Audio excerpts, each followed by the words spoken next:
Somewhere along the northern edge of the world, on a coastline that no longer exists, a small group of people stood on a beach and looked out at the water. This was a very long time ago, more than 50,000 years by the most careful counting we have, and perhaps closer to 65,000. We do not know their names. We do not know how many of them there were, whether it was a dozen or 100, whether they traveled as one family or as several.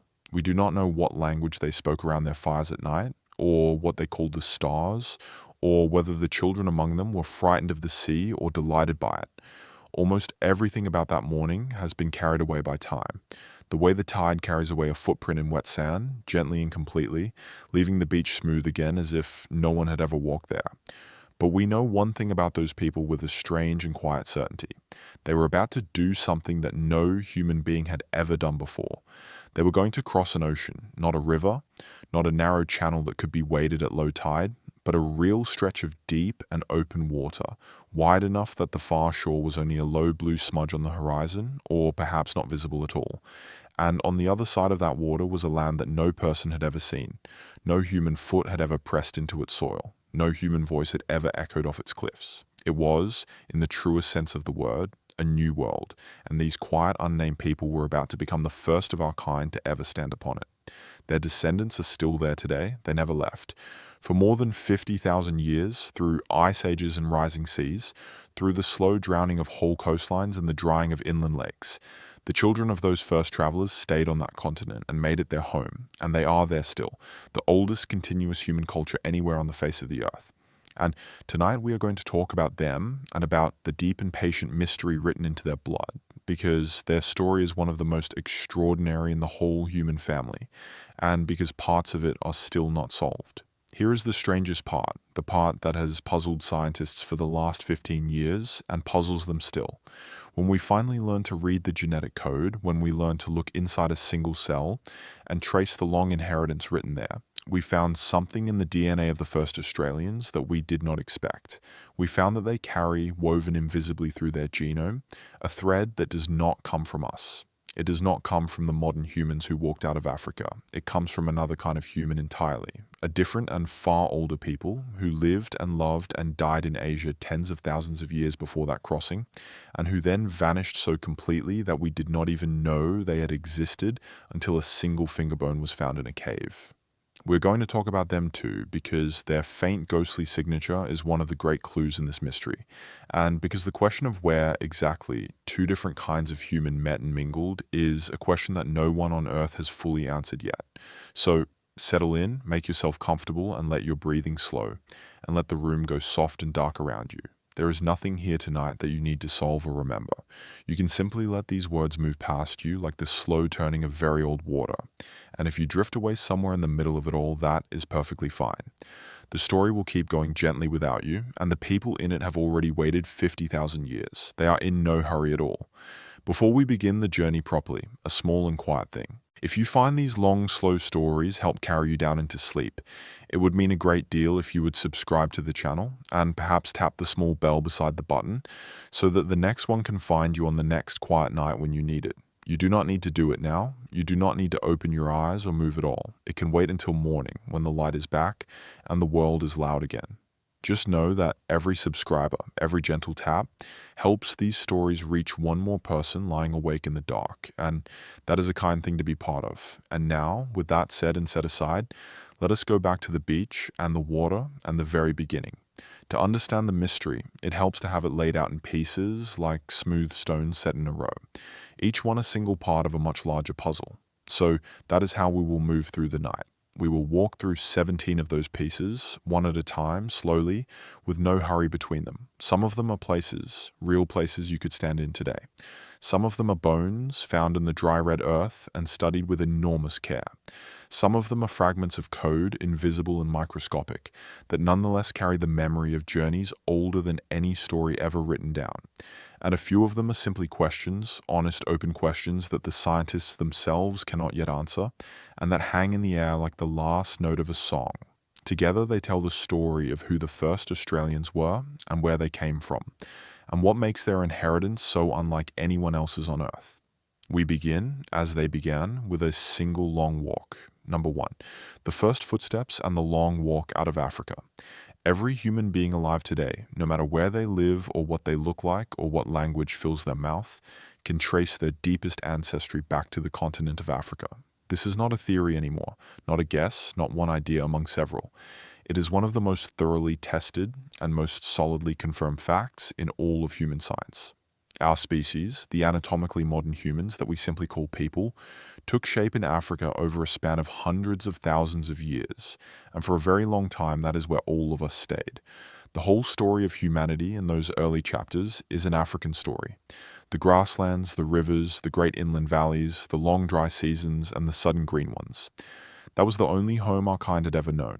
And then, at some point, some of us left. The reasons are not fully known, and probably were not single reasons at all. A changing climate, perhaps, that opened green corridors across land that had been desert. A slow growth in numbers that pushed small groups outward in search of unclaimed valleys.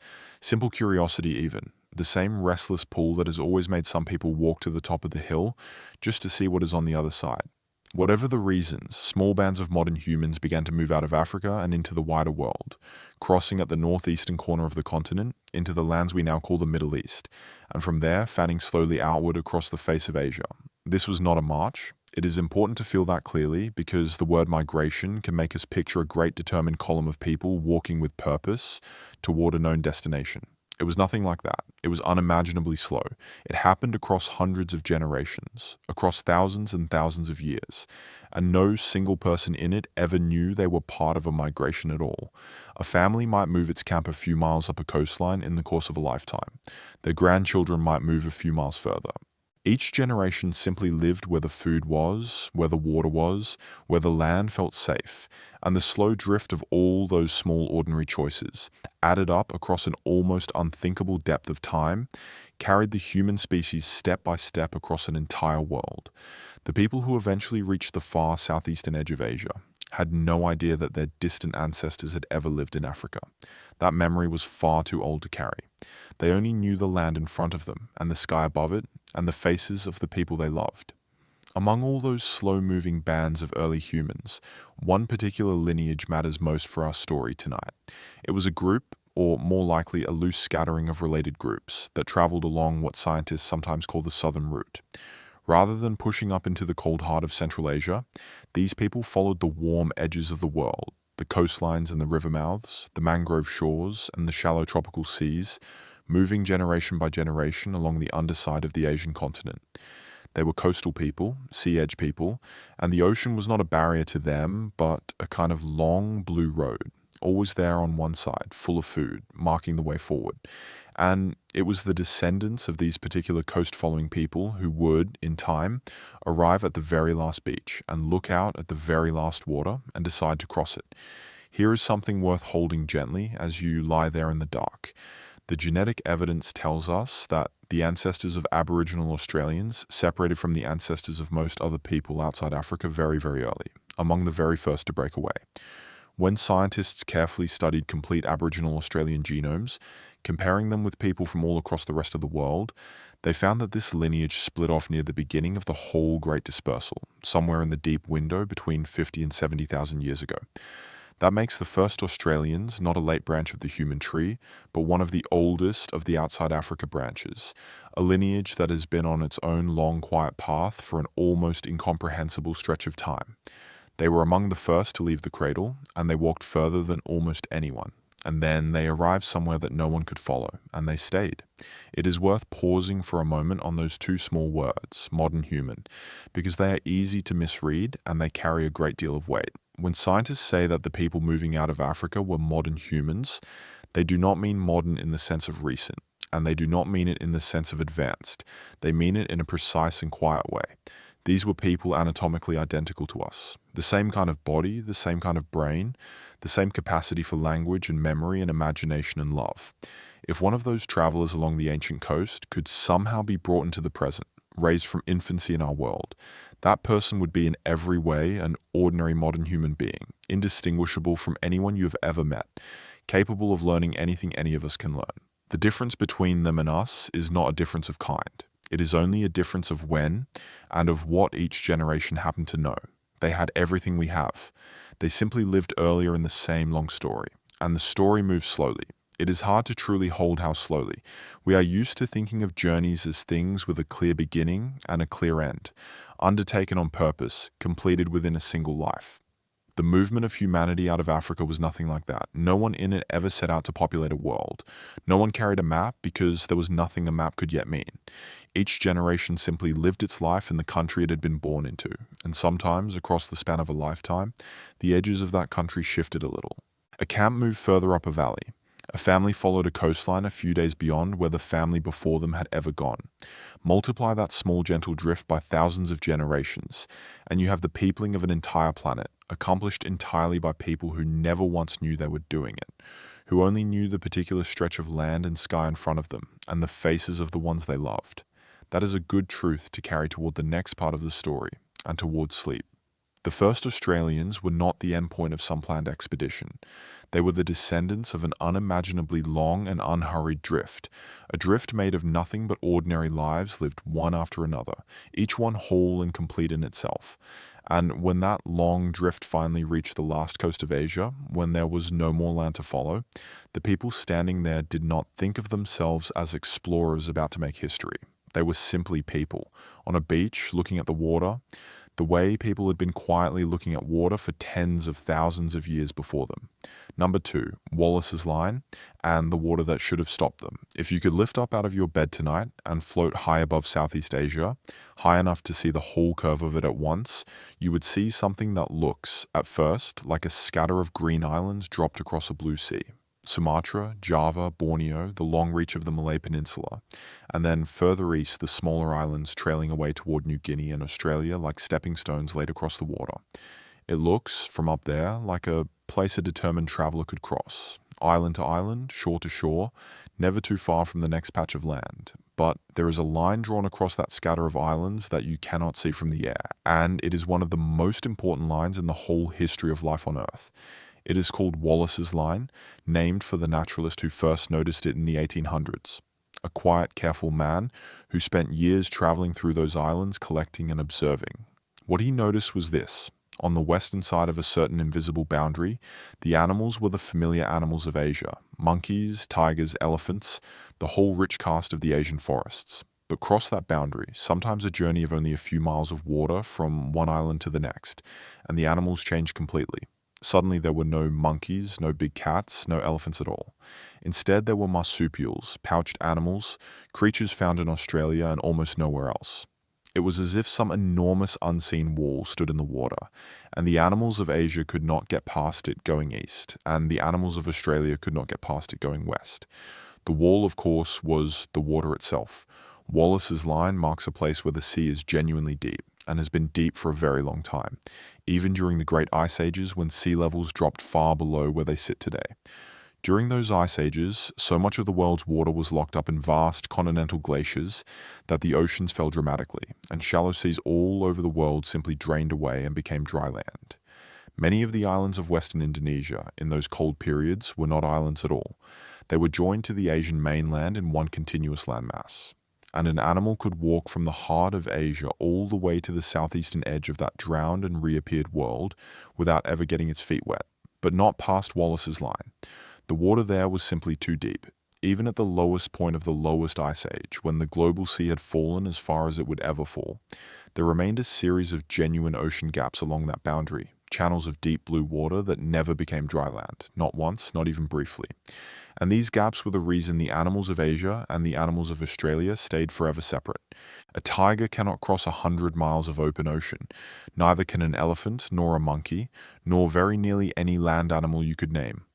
The water there was a wall, and it had stood, unbroken, for tens of millions of years. And then, somewhere between 50 and 65,000 years ago, a land animal crossed it anyway, not by swimming. The distances were far too great for that, and the currents far too strong.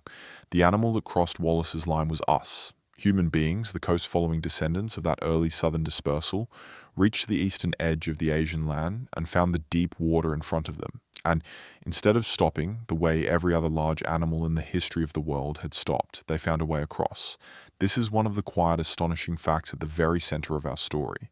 The peopling of Australia is the first solid evidence anywhere on Earth of human beings deliberately crossing a serious stretch of open sea. It is the oldest known sea voyage in the human record. Before there were cities, before there was farming, before there was writing or metal or the wheel, there were people on the shore of Asia looking at a horizon of water and choosing to go. We do not know exactly how they did it. No boat from that time has survived. Wood and bark and woven fiber do not last 50,000 years. They rot, they crumble, they return to the soil and the sea. And so the actual vessels that carried the first people to Australia are gone beyond any hope of recovery. But they must have existed. The water demands it. You cannot reach Australia from Asia on foot. You could not then, and you cannot now. And so the people who arrived there must have arrived on something that floated and that could be steered. A raft of bamboo, perhaps, lashed together with vine. Bamboo being light and strong and abundant in those tropical forests. Or a simple boat of bark or of hollowed wood. Something a group of people could build with the tools and knowledge of their time, and trust with their lives and the lives of their children on a crossing of open ocean toward a land they could not even see. Think about that for a moment, gently, as the room stays dark around you. Think about the decision itself, not the boat, not the technology, but the decision to gather your family, your children, the old people, everyone you love in the world, and to load them onto a fragile floating thing, and to push off from the last solid ground into water with no certain far shore. To do that, you must have a kind of courage that is difficult to even imagine from the safety of a warm bed. Or perhaps it was not courage in the way we picture courage. Perhaps it was simply trust. Trust in the boat, trust in the sea, trust in the long accumulated knowledge of tides and winds and weather that these coastal people had been gathering for countless generations. Whatever it was, they had it, and it carried them across the line that nothing else could cross. There is a quiet question hidden inside that crossing, and it is worth turning over gently as you lie there, because it deepens the wonder of it. How did the first people even know there was anywhere to go? When you stand on a beach and look out at open water, and the far shore is below the horizon or hidden in haze, how do you decide that it is worth gathering everyone you love and pushing off into the unknown? The honest answer is that we do not fully know, but the people of those ancient coasts were not careless, and they were not blind, and they had been reading the sea and the sky for a very long time. There are signs for those who know how to read them. A particular kind of cloud will often stand still over a distant island, holding its shape while other clouds drift past, because the land beneath it is shaping the air. Birds that feed at sea but must roost on land fly out in the morning and back in the evening, and their direction is a pointing finger. A faint smudge of smoke on the horizon, a haze that is not quite weather, the color of the water changing over a distant shallows. The first travelers may have known, or strongly suspected, that something lay out there, long before any boat set out.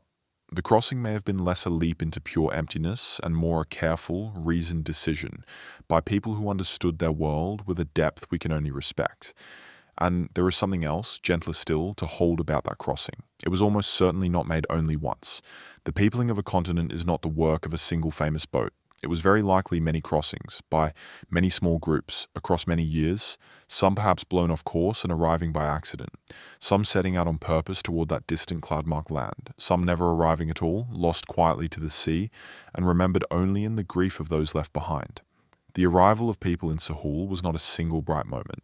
It was a slow scattering of brave and ordinary human acts, spread thin across generations until enough people had reached the new land to make it, truly, a home. So, when you picture that first crossing now, in the dark, on the soft edge of sleep, do not picture a single dramatic voyage. Picture instead something quieter and more human. People who knew their sea, people who watched the clouds and the birds and made a careful judgment. Families on small rafts under a wide sky, the water moving beneath them, the children watching the strange new horizon come slowly closer. And behind them, on the coast they were leaving, other people watching them go, and perhaps, one day, deciding to follow. It was not one heroic moment. It was a long, patient, courageous human drift across the water, made by people exactly like us, and it carried our kind into a whole new world. Number 3, Sahul, the continent that no longer exists. When those first travelers finally felt their boats touch ground, when they stepped off into the shallows and waded up onto a new beach, the land they walked onto was not, strictly speaking, Australia. Not the Australia we would recognize on a map today. The shape of that land, the actual coastline they explored, was something larger and stranger, a continent that has since vanished beneath the sea, and that we now know only by a name scientists gave it. They called it Sahul. Here is what had happened. because so much of the world's water was still locked up in ice during that long glacial period. The sea level all around the world sat far lower than it does now, perhaps as much as 120 meters lower, at the coldest extreme. And when the sea is that low, the gentle shallow shelves that surround the continents are not underwater at all. They are dry land, open country, available to be walked across and lived upon. Australia, in those cold ages, had a vast apron of extra land all around its modern coastline. And crucially, the shallow sea that today separates Australia from the island of New Guinea to its north simply did not exist. It was a dry plain, a low green bridge of country, and so Australia and New Guinea were not two separate places at all. They were joined into a single enormous landmass. Tasmania, too, in the far south, was connected by dry land rather than cut off by the strait that isolates it today. All three were one, and that single combined continent, Australia and New Guinea and Tasmania, fused into one great body of land, is what we call Sahul. So the people who made that first crossing did not arrive in Australia. They arrived in Sahul, and the difference matters because it changes the whole shape of the country they explored and settled. The land they walked onto stretched further north than modern Australia does, reaching up toward the equator through what are now the highlands of New Guinea. Its northern coast, the very beach where they probably first landed, is today sunk deep beneath a warm, shallow sea, somewhere out past the modern shoreline, lost to us completely. Whole regions where those first generations hunted and camped and buried their dead are now seabed, dark and quiet under many meters of water. When we look at a map of Australia today and try to imagine the first arrival, we are looking at a country that has been trimmed and reshaped by the rising ocean. The real first landscape, the actual Sahul, is a drowned country, and only its high, dry heart, the part that always stood above even the highest seas, remains for us to walk on. This drowning was not sudden. It is worth being clear and gentle about that because it would be easy to picture some terrible flood, some single catastrophic day when the sea rushed in. It was nothing of the kind.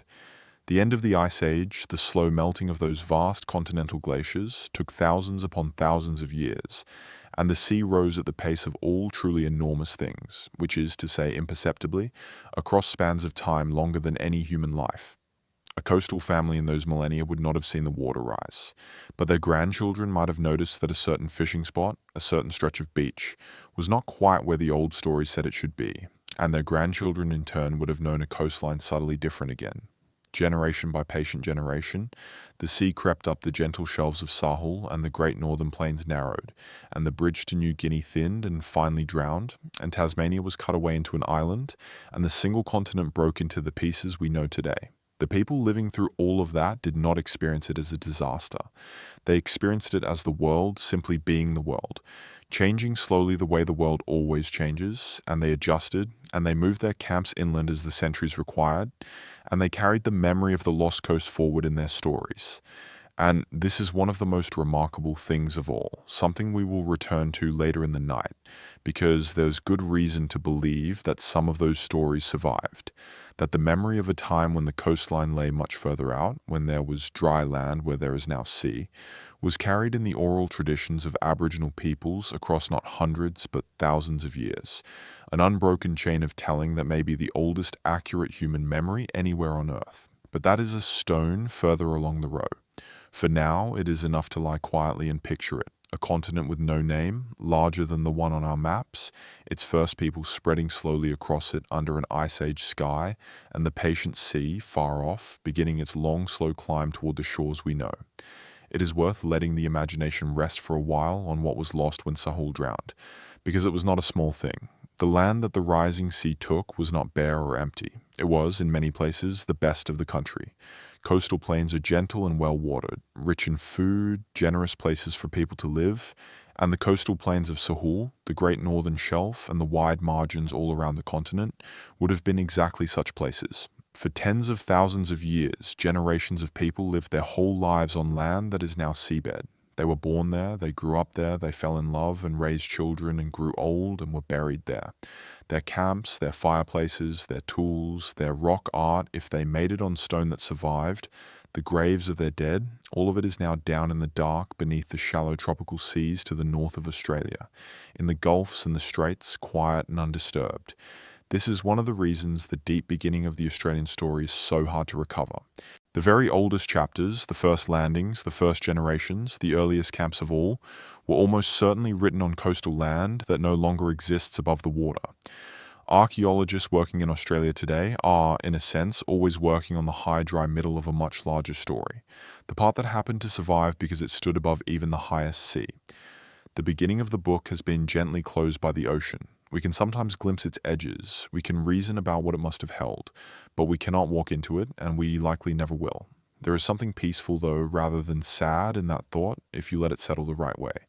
The drowned country of Sahul is not destroyed. It is only sleeping under the water, held safe and quiet, and undisturbed in the dark, the way a deep memory is held.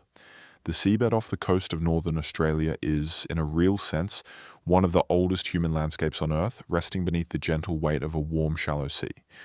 The people who lived there are long gone, but the land that held them is still there, still itself, simply quiet now, and covered and at rest, and the descendants of those people kept the memory of it, as we will hear later in the night in their stories and their songs. Nothing was truly lost. The country went under the water, and the people moved inland, and the memory was carried forward, and the long thread held. Number 4, Majedbebe and the date that pushed everything back. For a long time, the question of exactly when people first reached Sahul was an argument with no clear answer. Different sites in Australia gave different ages, and the dating methods themselves were being improved and refined year by year, and so the estimates moved around. Some scientists were comfortable with an arrival around 45 or 50,000 years ago. Others suspected it was older. The disagreement was not unfriendly, it was simply science doing what science does, which is to keep testing and questioning until the evidence becomes too strong to argue with. And then, in the far north of Australia, in a part of Arnhem Land that has been the country of the Mirarr people for longer than anyone can measure, a place gave up an answer that was older than almost anyone had expected. The place is called Majedbebe. It is a rock shelter, a great overhang of stone at the base of a sandstone escarpment, the kind of place that gives shade from the punishing sun and shelter from the wet season rains, the kind of place that people have always been drawn to. And because people had been drawn to Majedbebe for so unimaginably long, the floor of that shelter was not really a floor at all. It was an archive, layer upon layer of sand and ash and dust and discarded things, built up grain by grain across the deepest reaches of time, with the oldest layers at the bottom and the newest at the top, like the pages of a book that no one had ever closed. Archaeologists, working closely and respectfully with the Mirarr traditional owners, whose permission and partnership made the whole study possible, dug carefully down through those layers.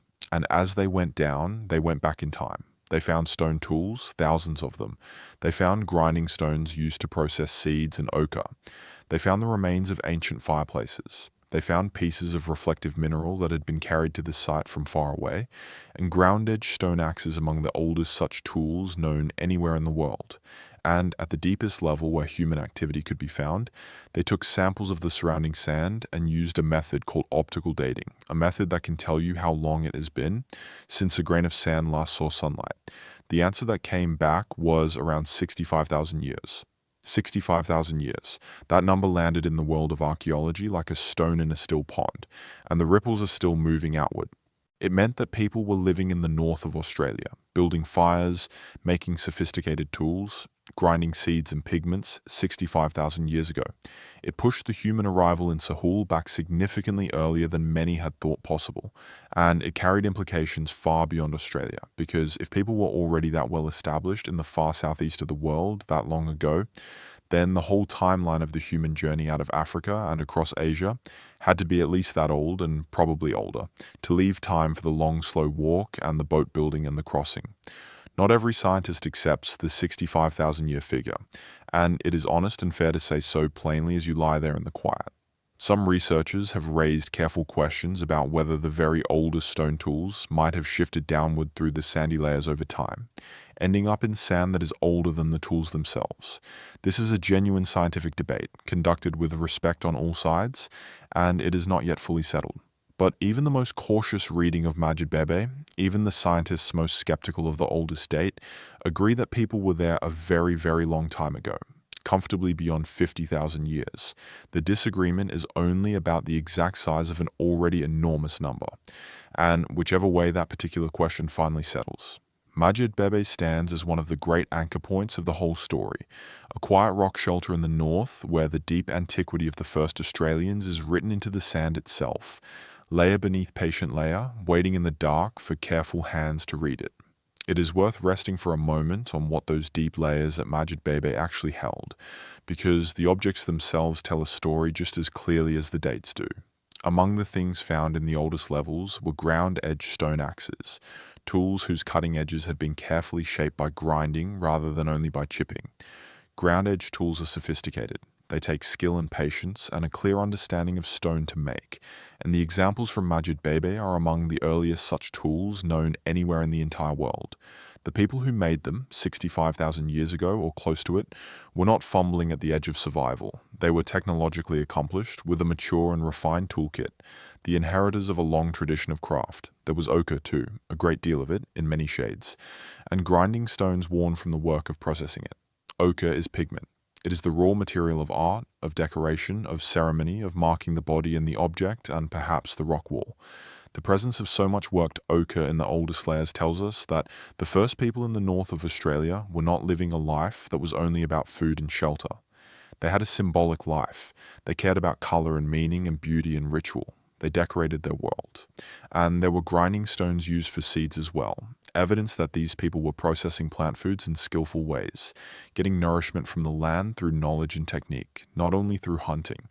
Put all of that together, layer by layer, and a picture rises out of the sand at Majedbebe. A picture of people who were fully and completely modern in every way that matters. Skilled toolmakers, users of pigment and symbol, knowledgeable harvesters of the land. People with culture, with craft, with meaning, with art. The great antiquity of the date is the headline, the number that startles. But the objects beneath the number are the deeper message. They say that from the very beginning, from the earliest reach of the human presence in Australia, the first Australians were a people of full and rich and sophisticated culture. There was never a crude beginning, never a primitive first chapter. The story starts, 65,000 years down in the sand, with accomplished modern human beings already living a full human life.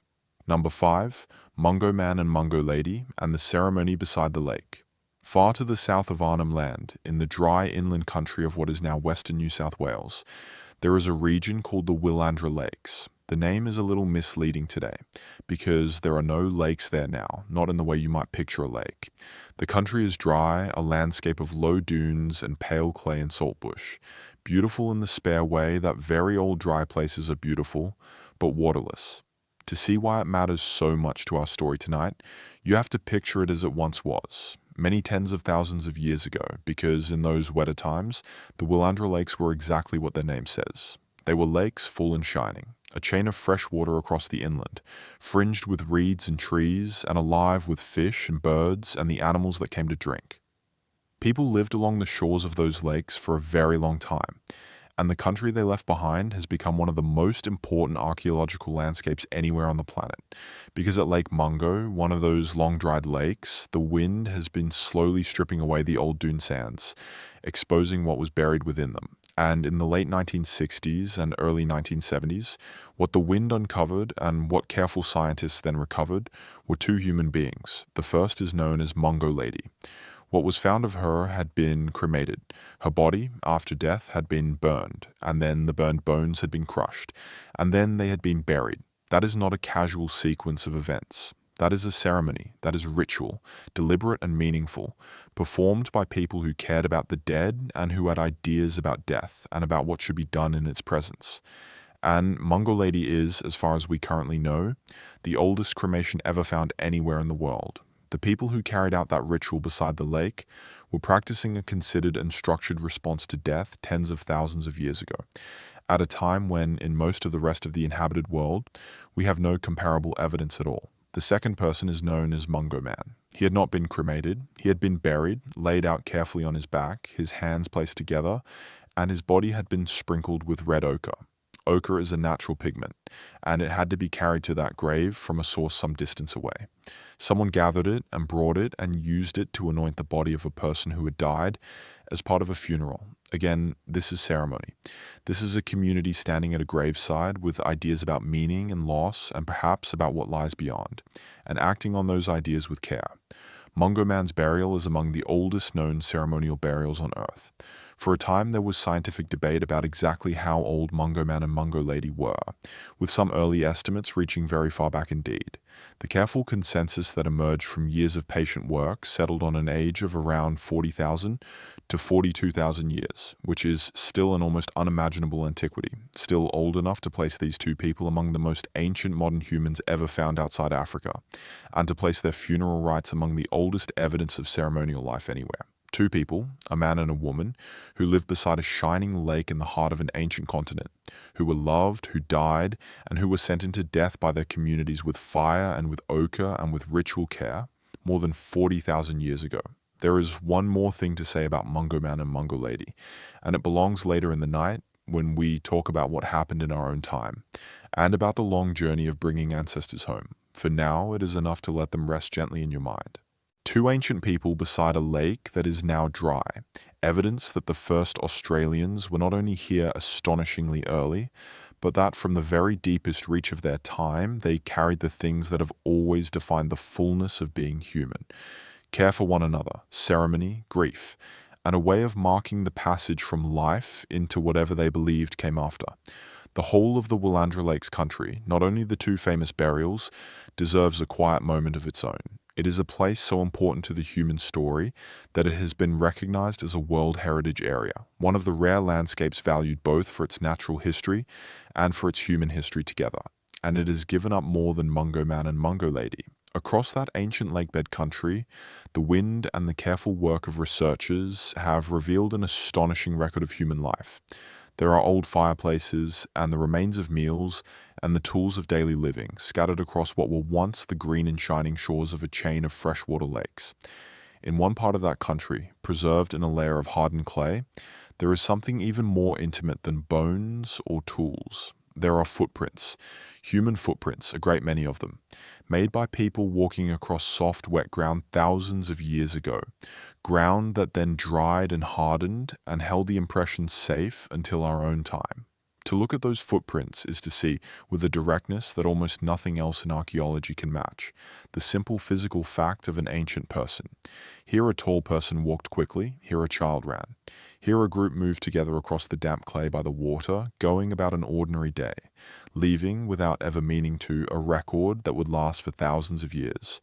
The footprints are not grand, they are not ceremonial, they are just people, walking, and that is exactly why they're so moving. The Willandra country, taken all together, is a kind of long, quiet portrait of deep human life in ancient Australia. The cremation and the ochre burial show us how the people met death, with ceremony and with care. The footprints show us how they moved through an ordinary morning. The fireplaces show us where they gathered in the evening. The whole landscape, dry now and spare and beautiful, holds the gentle imprint of thousands of years of human living, of families by the water, of generations following generations along the shores of lakes that have since vanished into the dry inland air. It is one of the great human places of the earth, and it has been the country of its Aboriginal traditional owners, across the entire span of that immense story, down to the present day. Number 6, the Denisovan thread, and the DNA from another kind of human. Now we come to the heart of the mystery, the piece of the puzzle that gives this whole story its strangeness and its pull. To reach it, we have to talk for a little while about an entirely different kind of human, and about a discovery made not in Australia at all, but in a cold cave on the other side of the world. In the Altai Mountains of southern Siberia, there is a cave called Denisova Cave. It is an ordinary enough cave to look at, a dim stone space worn into a hillside, and people and animals have sheltered in it across a very long span of time. In 2008, scientists working in that cave found a tiny fragment of bone. It was nothing dramatic. It was a sliver from the tip of a young person's finger, small enough to sit comfortably on a fingernail. By the look of it alone, it told almost nothing. But the science of reading ancient DNA had recently become good enough to attempt something remarkable, which was to extract genetic material from that tiny ancient fragment and actually read it. What they read astonished them. The DNA in that finger bone did not belong to a modern human. But it did not belong to a Neanderthal either, the other ancient human group already well known from Europe and Western Asia. It belonged to something else, something that had never been identified before, a whole population of ancient humans whose existence no one had even suspected, now revealed by a single fragment of finger. They named this newly discovered people the Denisovans, after the cave that gave them up. And here is the strangest part of all. To this day, we have found extraordinarily little of them physically. A few teeth, some bone fragments, a piece of a jaw. We do not have a single complete Denisovan skull. We barely know what their faces look like. They are, more than almost any other people in the human story, a population known not from their bones, but from their genes. They are a ghost made visible only by their DNA. The Denisovans were not modern humans, but they were unmistakably human. They belong to our own wider family, the genus that includes us and the Neanderthals and several other now vanished kinds of human. They were a separate and ancient branch, cousins to the Neanderthals, who had split away from the line leading to us hundreds of thousands of years before. They lived across parts of Asia for a very long time, and then, like the Neanderthals, like every kind of human except our own, they disappeared. By the time of that first crossing to Sahul, the Denisovans as a distinct people were already gone, or very nearly gone from the world. And yet, when scientists finished reading the Denisovan genome and began comparing it against the genomes of people living today all around the modern world, they found something that no one had predicted. The Denisovans were not entirely gone after all.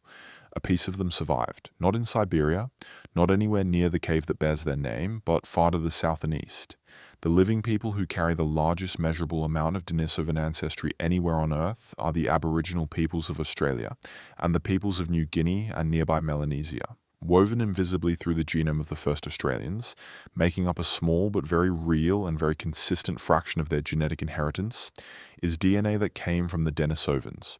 From that vanished, barely glimpsed, ghost-known other kind of human. Let that settle gently, because it is one of the most extraordinary facts in all of human biology. It means that somewhere along the long road, somewhere on the journey between Africa and that final beach, the ancestors of the first Australians met the Denisovans, not met in the sense of glimpsing them across a valley, met in the deepest and most human of senses. Two different kinds of human, two separate branches of our family that had been apart for hundreds of thousands of years, came together and had children, and those children lived and grew and had children of their own. And so the Denisovan thread was carried forward, down through all the generations and across that ocean crossing, and into Sahul, and through 50,000 years of continuous life, all the way to the present day. Every Aboriginal Australian alive now carries, in every cell of their body, a quiet inheritance from a people who vanished from the earth so long ago that we did not even know they had existed until a single child's finger bone was read in a Siberian cave. It is worth spending a little longer with the Denisovans themselves because they are such an unusual presence in this story, a people known almost entirely from their absence. Since that first finger bone, the patient work has slowly added a very few more pieces. There have been teeth from the same Siberian cave, large and distinctive teeth that do not match a modern human or a Neanderthal. There have been further small fragments of bone. And then, remarkably, far from Siberia, on the high Tibetan plateau, a piece of a jawbone was found that careful analysis identified as Denisovan, showing that these people had ranged across an enormous span of Asia, including some of its highest and harshest country. But even with all of that, the total physical record of the Denisovans, every fragment ever found, could still be held comfortably in two cupped hands. We still do not have a complete skull. We still cannot truly picture their faces. And yet, through their DNA, we know things about them that bones alone could never tell. We know they were a distinct and ancient branch of humanity, cousins to the Neanderthals, the two of them having split from each other long ago, and both having split from our own line far earlier still. We know they survived for a very long time across Asia. We know that they, like the Neanderthals, were fully part of the human family, capable people with their own long history. And we know, with certainty, that when the ancestors of the first Australians passed through Asia, the two kinds of human did not simply pass each other by. They met, and they mingled, and they had children together, and those children were loved and raised and went on to have children of their own. The Denisovan thread in the genome is the proof, the unbreakable proof, that such meetings happened. How much of the thread is there? The amount is small, but it is real and it is consistent. A few percent of the genome of Aboriginal Australians and the peoples of New Guinea and Melanesia. The highest measurable Denisovan inheritance found in any living people anywhere on Earth. A few percent may sound modest, but think of what it means. It means that in the ancestry of every Aboriginal Australian, woven all the way through, there is a real and continuous line of descent reaching back not to our own kind of human, but to another kind entirely. A kind that has otherwise vanished completely from the world. It means the first Australians are, in a quiet and literal sense, among the last living connections to the Denisovans, carrying a fragment of that lost people forward through time, keeping it unknowingly safe. The Denisovans did not entirely die. A thread of them is still here, still alive, still being passed gently from parent to child, on the far side of the world from the cold cave where we first found them. Number 7. The ghost in the genome and the population with no name. If the Denisovan thread were the whole of the genetic mystery, it would already be remarkable enough to fill a long night story. But it is not the whole of it. When scientists looked closely at the Denisovan DNA carried by Aboriginal Australians and the peoples of New Guinea, they began to notice that it was not quite as simple as a single ancient meeting. The picture was stranger and deeper than that, and the deeper they looked, the stranger it became. The first thing they noticed was that the Denisovan ancestry in these populations did not all seem to come from the same source. It looked, on close examination, as though it might have arrived from more than one Denisovan population. Groups that were related to one another but distinct, separated by long stretches of time and distance. This suggested that the Denisovans had not been one small uniform people huddled around a single Siberian cave, but a widespread and varied population, scattered across Asia, divided into branches that had been apart from each other for a very long time. And it suggested that the ancestors of the first Australians had not met the Denisovans only once, in a single encounter, but possibly more than once, in different places, across the long journey east. Each meeting left its own faint thread, and those threads, woven together, make up the Denisovan inheritance we can read today. But there was something else, and this is the part that most deserves the word mystery. When researchers studied these genomes with the most careful and sensitive methods available, some of them found hints, faint statistical shadows, of yet another contribution. Not modern human, not Neanderthal, not even Denisovan, at least not Denisovan as we currently understand it. Something else again. Some studies have raised the possibility that the deep ancestry of peoples in this part of the world contains a trace of an archaic human population that we have never identified at all, a people with no name, a population known only as a kind of pull on the numbers, a shadow detected in the mathematics of the genome, with no bones, no cave, no finger bone, nothing at all to attach it to except the faint suggestion that it was once there. It is important to be careful and honest here, in the gentle dark, because this is science working right at the edge of what it can currently see. The signal of such a ghost population is faint, and not every scientist is convinced it is real, and the methods used to detect it are still being refined and tested. It is entirely possible that what looks like an unknown population will turn out, with better data, to be a more complicated version of something we already know. That is how science works. It proposes, and then it tests, and it is willing to be wrong. But the possibility is genuinely there, taken seriously by serious researchers, and it is a haunting one. It means that the genome of the first Australians may carry a thread from a kind of human that we do not know existed, that we have never seen, that has left no trace in all the wide world except the faintest of echoes in the blood of their descendants. A ghost behind the ghost, a people so completely vanished that they have no name and no face, and yet who live on, microscopically, invisibly, in people walking the earth today. This is the deepest layer of the mystery, and it is worth simply resting in for a moment rather than trying to solve. The DNA of the first Australians is not a simple thing. It is a layered inheritance, a kind of palimpsest, a document written over many times. Beneath the modern human text, there is a Neanderthal line, faint, shared with everyone whose ancestors left Africa. Beneath that, there is the Denisovan thread, stronger here than anywhere on Earth, perhaps arriving from more than one source. And beneath even that, possibly, there is the shadow of someone we cannot name. To carry that inheritance is to carry the deep memory of the whole human family, all its branches, including the ones that fell silent long ago. It does not make the first Australians any less modern, any less human, any less our own kin. It makes them, if anything, the keepers of a richer and more ancient record than almost anyone else alive. It can help, lying here in the quiet, to understand a little of how scientists can possibly detect a population that left no bones at all. Because at first it sounds almost like magic, and it is not magic. It is patient mathematics.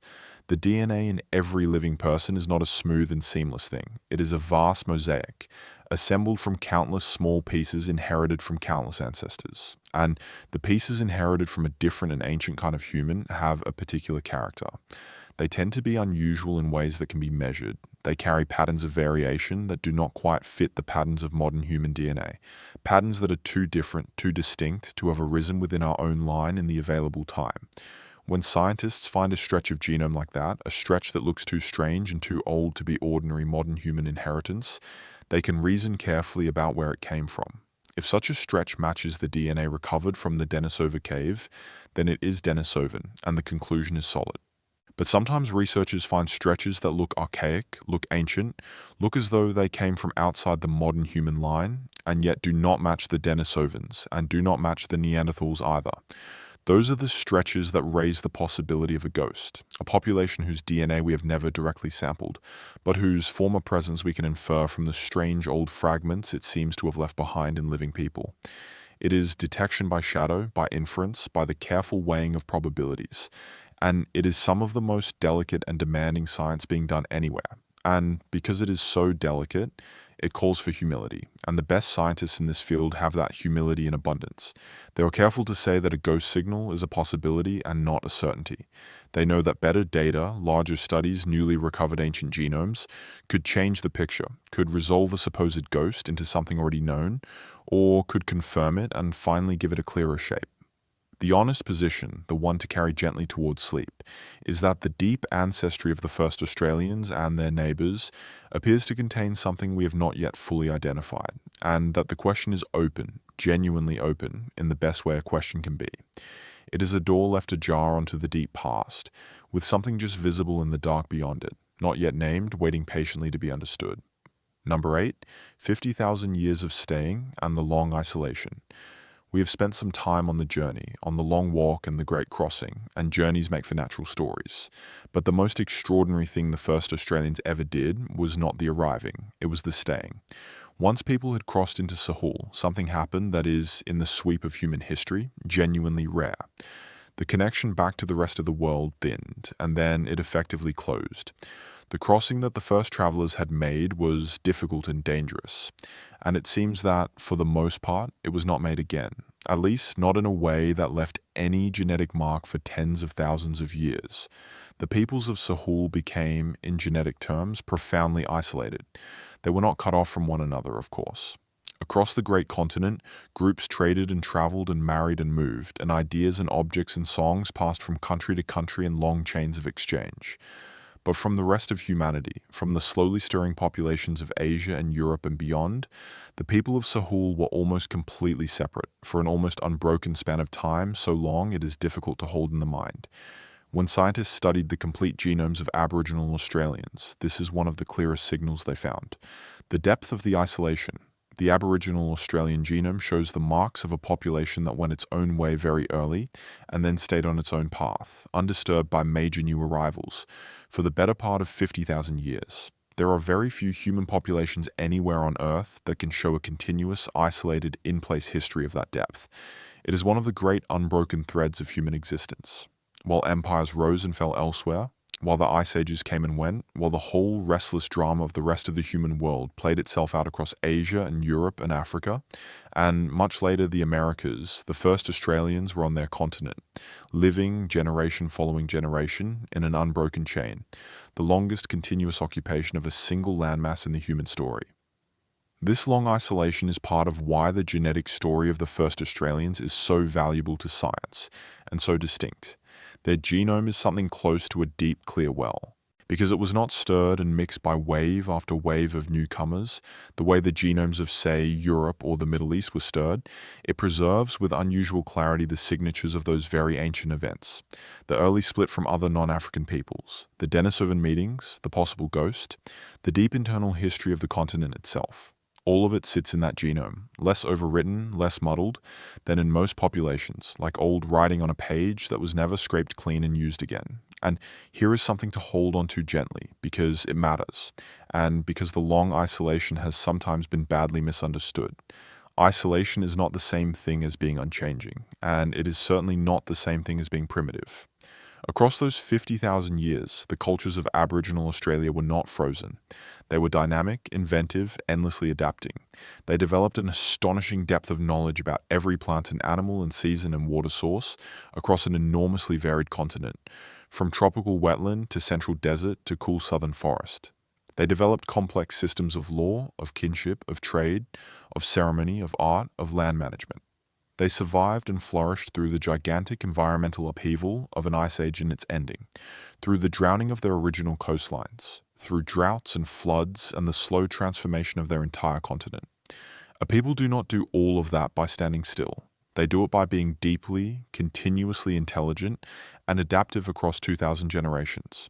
The isolation of the first Australians was geographic. It was never, for a single moment, a measure of their minds.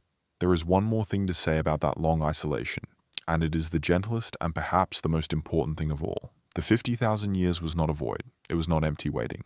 It was 50,000 years of life, full and ordinary and complete, lived all the way through, generation after generation, on a continent that the people knew and loved with extraordinary depth.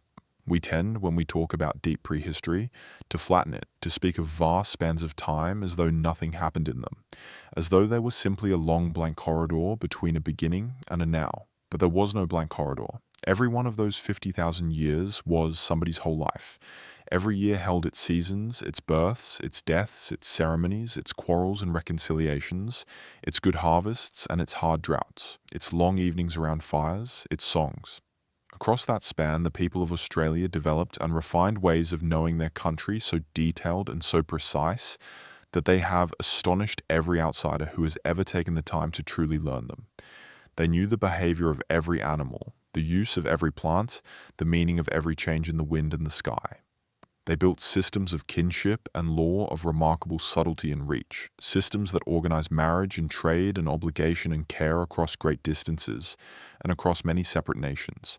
They developed astronomy, navigation, medicine, land management, art, music, a spoken literature of enormous richness. The isolation gave them no contact with the technologies that were developing elsewhere in the world, and so they did not have those particular things. But it is a narrow and mistaken way of measuring a people to count only the things they did not have, measured by what they did build, by the depth of their knowledge and the sophistication of their societies and the endurance of their cultures. The first Australians across those 50,000 years were doing something magnificent. So when you hear the phrase the long isolation, do not picture emptiness or stillness or a people simply waiting in the dark. Picture instead a continent fully and richly alive, generation after generation, for a span of time longer than almost any other continuous human story.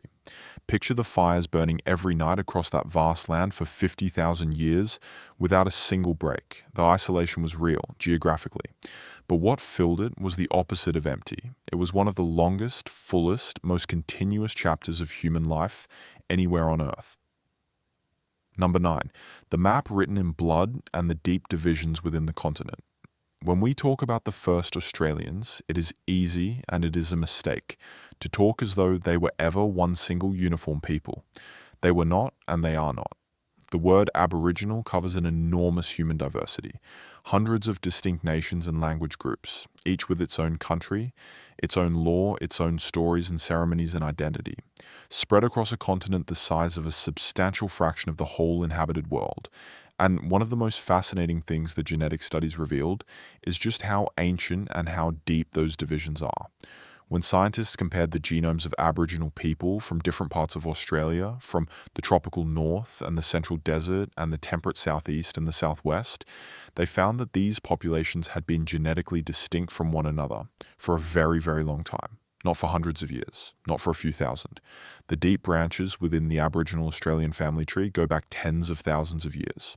By some careful estimates, the major regional populations of the continent had begun to diverge from one another, not long after the first peopling itself, perhaps 30,000 or more years ago, and in some readings of the data even earlier than that.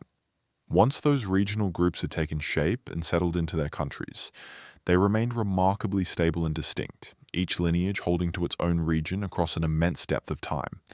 Think about what that means. It means that the diversity of Aboriginal Australia, the many nations and many languages, is not a recent or surface thing. It is rooted in the deep geological past of human settlement on the continent.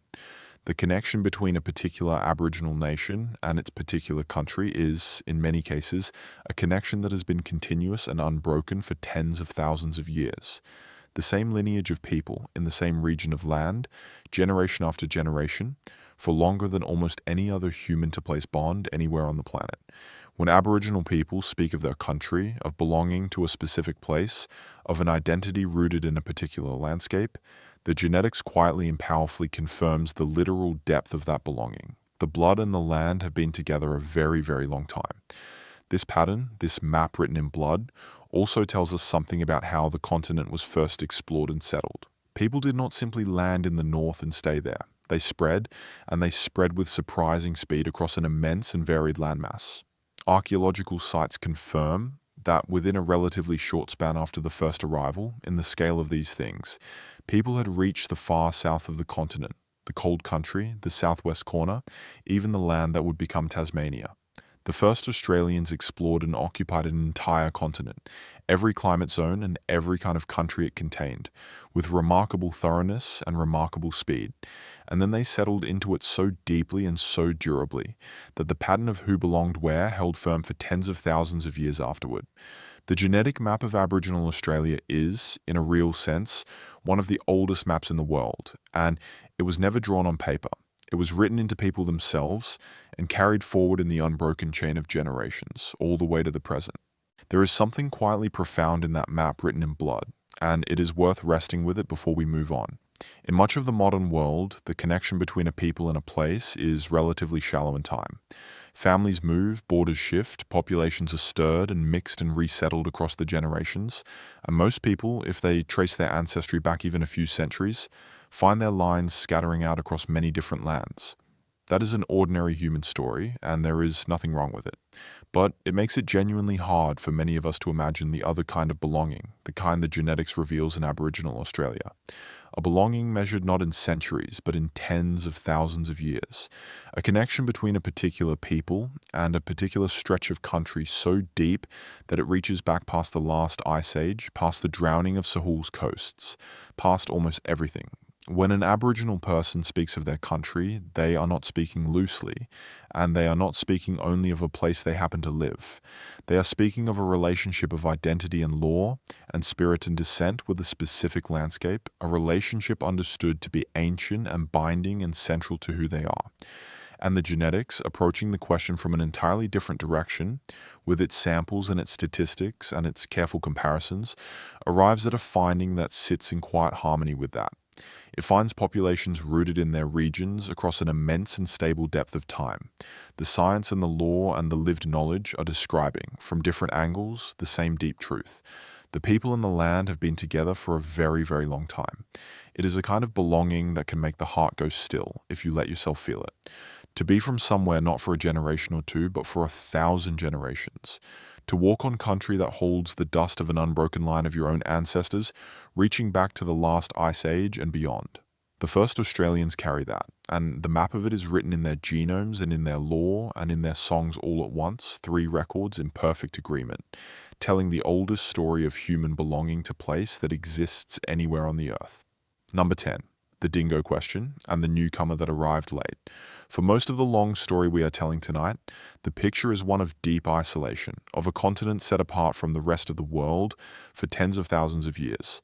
But the isolation was never quite perfect, and there is one famous puzzle that proves it, a 4-legged puzzle that still pads quietly through the Australian bush today. The dingo. The dingo is Australia's wild dog, a lean and golden and intelligent animal, woven deeply into the country and into the lives and stories of many Aboriginal peoples. But the dingo, unlike almost every other animal in Australia, is not ancient there. It is not a marsupial. It is a placental mammal, a dog related to the dogs and wolves of Asia. And it did not walk into Australia across an Ice Age land bridge, because by the time the dingo arrived, there was no land bridge. The seas had long since risen. Australia was an island continent, cut off by deep water on every side, and yet the dingo got there. The careful evidence, both archaeological and genetic, suggests that the dingo arrived in Australia only a few thousand years ago, somewhere in the broad window between 3.5 and 5,000 years before the present. That is recent, astonishingly recent, against the 50,000-year backdrop of human occupation. And because Australia was an island, the dingo could not have arrived on its own. A wild dog does not cross hundreds of miles of open ocean by itself. The dingo arrived the same way the first people had arrived, tens of thousands of years earlier. It came by boat. It was brought, deliberately or perhaps as a traveling companion, by human beings making a sea crossing from somewhere in island Southeast Asia. This is the dingo question, and it opens a fascinating crack in the story of the isolated continent. It tells us that at some point a few thousand years ago there was contact. Boats reached the shores of Australia from the islands to the north, and at least one of those boats, and probably several, carried dogs. The puzzle that scientists are still working on is the detail of it. Exactly where did the dingo come from? Exactly when? Was it a single arrival or several? Did the people who brought the dingo stay or trade, or simply touch the coast and leave again? The genetic studies of dingoes themselves, tracing their ancestry back into the dog populations of Asia, are slowly narrowing the answers, but the question is not fully closed. What is especially interesting, and worth holding gently as you lie there, is what the dingo's arrival did not do. Despite this contact, despite boats reaching Australia a few thousand years ago, the deep genetic signature of Aboriginal Australians shows no matching wave of major new human ancestry arriving at the same time. Whoever brought the dingo does not appear to have settled in large numbers, or to have left a deep and lasting mark on the human gene pool of the continent. The people of Australia remained overwhelmingly the descendants of those first ancient travellers. The dingo crossed over and became part of the country forever. The deep human story, meanwhile, continued along its own long, unbroken line. The newcomer was the dog, not a new people.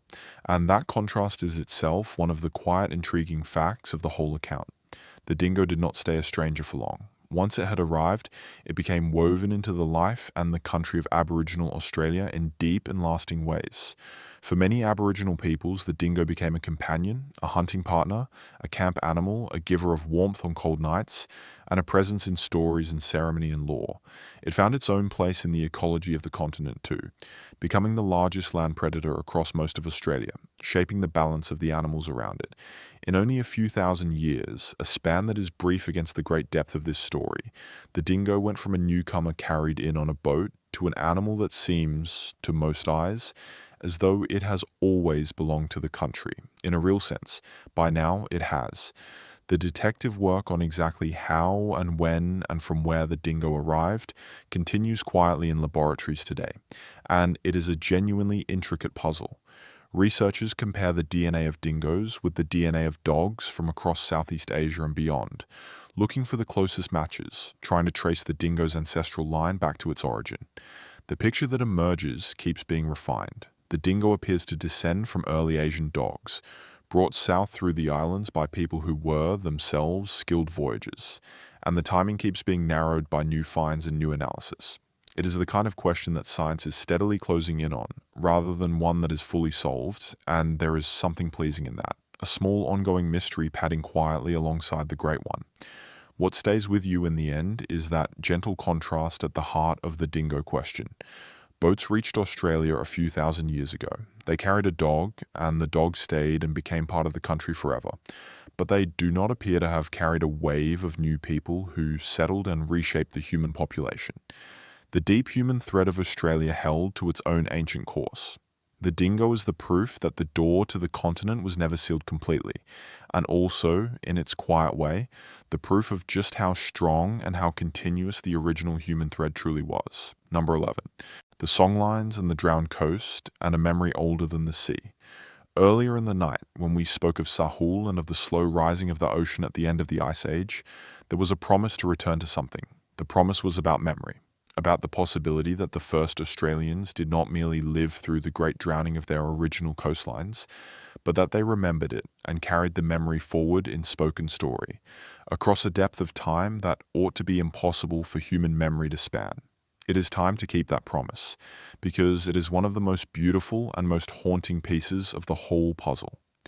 Across Aboriginal Australia, knowledge has traditionally been carried not in writing, but in an extraordinarily rich and disciplined oral tradition. Stories, songs, ceremonies, and the great connected song cycles, sometimes called songlines, which trace roots across the country and hold within them the lore and the geography and the history and the meaning of the land. This is not casual storytelling. It is a structured and rigorous system for keeping knowledge accurate across generations, with checks and responsibilities and careful teaching designed to carry information forward without it drifting or decaying. And researchers, working respectfully with Aboriginal communities, have noticed something remarkable about some of these stories. In many places around the Australian coast, Aboriginal traditions describe a time when the sea was somewhere else. They describe coastlines that lay further out than they do today, islands that were once joined to the mainland, hunting grounds and camping places, and whole stretches of country that are now underwater. They tell of a time when you could walk to a place that is now an offshore island, when a stretch of open sea was once dry land where people lived. And here is the astonishing part. When scientists compared these stories to what we now know about the actual rising of the sea at the end of the last ice age, the stories matched. The places described as having been drowned really were drowned, and the rise of the water that the stories describe corresponds to real sea level changes that happened thousands upon thousands of years ago. If this interpretation is correct, and many researchers find it genuinely compelling, then it means that certain Aboriginal oral traditions have preserved an accurate memory of real geographic events for something like 7 or 8 or even 10,000 years, possibly more. That would make them, by a very wide margin, the oldest accurate memories carried by any human culture anywhere on Earth.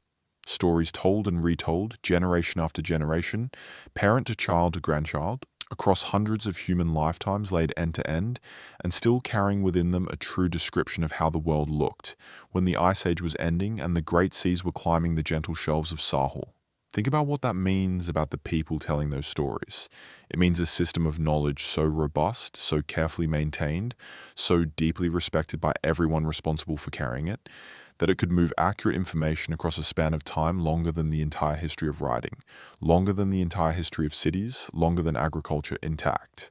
The drowned coast lives on in those songlines. The lost edges of Sahul, the country the rising sea took, were never entirely lost, because the people remembered, and the people kept telling, and some of that telling has survived all the way to us. The genome is one kind of deep record carried by the first Australians. The songlines are another, and in their own way, the songlines may reach back almost as far, a memory held not in the cells of the body, but in the disciplined and faithful keeping of story. It is worth pausing to consider how an oral tradition could possibly carry true information across such an immense span of time, because to a culture used to writing things down, it can seem almost impossible, and it is not. The traditional knowledge systems of Aboriginal Australia were not casual. They were not a matter of stories drifting loosely from one teller to the next, changing a little each time the way a rumour changes. They were rigorous. Knowledge was held with responsibility. Particular people, through particular ceremonies and obligations, were charged with carrying particular knowledge accurately. And there were structures of teaching and checking and cross-referencing built up over an enormous depth of practice, designed precisely to keep the knowledge from drifting. A song cycle, performed and taught and corrected across generations, with many people sharing responsibility for getting it right, can be an extraordinarily stable vessel. And so when researchers found Aboriginal traditions all around the Australian coastline that described the sea standing where there had once been dry land, and compared those traditions to the known history of the rising seas at the end of the Ice Age, the match was not a coincidence and it was not vague. In place after place, the stories describe particular drowned features, particular islands that had once been hills on a coastal plain, particular stretches of country that had gone under, and the rise of water that the stories described corresponded to real sea level change that science can independently date to thousands of years ago. The conclusion that many researchers have drawn, carefully and with appropriate caution, is that these traditions have carried accurate observational memory across something on the order of 7 to 10,000 years, and in some cases the figure discussed reaches further still. Let that settle gently in the dark. It means there are descriptions, still spoken today, that began as the eyewitness accounts of people watching their own coastline slowly change at the end of the Ice Age. Those people told their children told their children, and the telling went on, faithfully, link after link, through more generations than there have been generations since the building of the first cities, until the memory reached the present and could be written down at last and compared with the findings of geology, and found to be true. The genome carries the deep story of descent in the body. The songlines carry the deep story of the land in the disciplined keeping of human voices. Two archives, two unbroken threads running side by side across the long, dark depth of time, both of them belonging to the oldest continuous culture on Earth. Number 12. The skulls and the mistake, and how science got the story badly wrong. We have to spend some time now on a darker and more difficult part of the story, and it is right to do so, gently but honestly, because the mystery we are exploring tonight was for a long time wrapped inside a serious and harmful error, and understanding that error and understanding how it was corrected is part of understanding the truth. In the 1800s and into the early 1900s, the young sciences that studied human beings, the early forms of anthropology and biology, were deeply entangled with the assumptions of their time. And the assumptions of that time in the colonizing nations of Europe included a belief that humanity was divided into separate races that could be ranked, arranged into a ladder from supposedly lower to supposedly higher. This was not science. We can say that clearly and without hesitation tonight. It was prejudice dressed in the language and the instruments of science, and it did terrible harm. And Aboriginal Australians were placed, by these false and cruel schemes, near the very bottom of that imaginary ladder.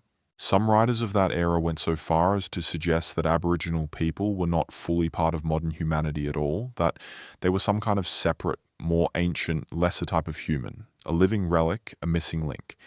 This idea was wrong. It was wrong in every possible way that an idea can be wrong. It was wrong morally, a justification for dispossession and violence and the theft of land and children and dignity. And it was wrong factually, wrong as a matter of plain biological reality. And that is the part that the genetics has now settled with absolute and final clarity. So let us settle it here too, plainly, in the quiet. The first Australians are not a separate species. They never were. They are not a different kind of human, not a more primitive type, not an earlier model, not a living fossil. They are Homo sapiens, modern human beings, exactly and fully and completely the same species as every other person on Earth. The genetic studies that we have been describing all night, the same studies that revealed the Denisovan thread, and the deep antiquity and the long isolation also revealed this, beyond any possibility of argument. Aboriginal Australians are full members of the modern human family. Their ancestors and the ancestors of every other living person were the same people, in Africa, not so very long ago in the deep scale of these things. The branches of the human family split and traveled and arrived in different places, but they are all the same tree, all one species, all equally and identically human. What the old race science mistook for primitiveness was, in truth, simply difference and antiquity, and an independent path. The first Australians had a very deep history in their land, an ancient unbroken connection, and to people committed to a false ladder of races, deep and ancient, looked like low and early. They saw a population that had been on its own long path for 50,000 years, and instead of recognizing one of the great achievements of human endurance and adaptation, they saw, through the distorting lens of their prejudice, something lesser. They were wrong. The very same depth and antiquity that the racists sneered at is now understood, correctly, as something extraordinary. The oldest continuous culture on Earth, one of the deepest and most informative human genomes ever studied, the keepers of the longest unbroken human story we know. It matters to say all of this clearly, because the truth is the opposite of the old lie, and the opposite is worth knowing. The mystery in the DNA of the first Australians is not a mystery of otherness. It is not a question of whether they are some different kind of being. They are our kin, fully and without qualification. The real mystery, the genuine and fascinating one, is the mystery of a particular human journey. How did this branch of our one shared family travel so far, so early? Whom did they meet along the way?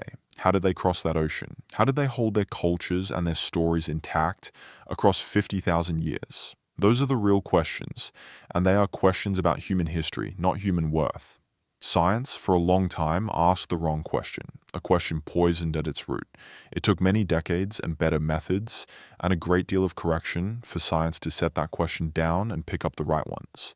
The right ones are the questions we are exploring tonight, and they are so much more interesting than the old lie ever was.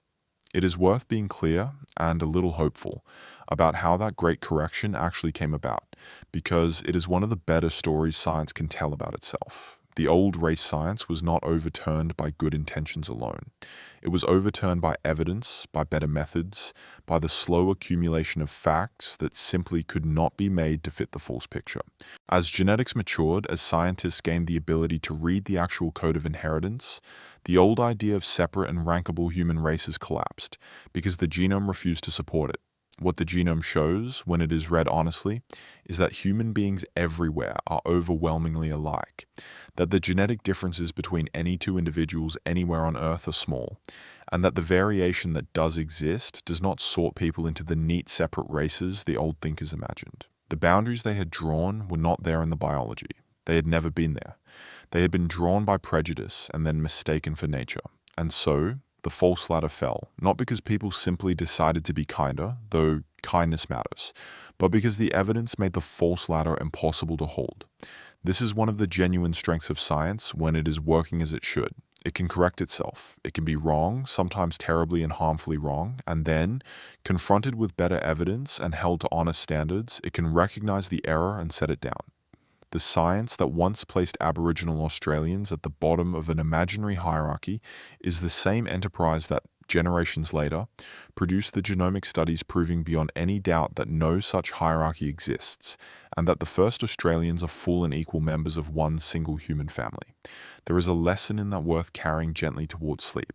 The truth about the first Australians was always there, waiting, in their blood and their bones and their living cultures and their unbroken connection to country. It did not change.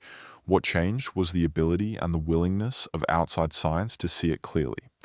And what it sees now, finally, is not otherness and not a lesser kind of human. It sees kin. It sees one of the deepest and most remarkable human stories on the planet.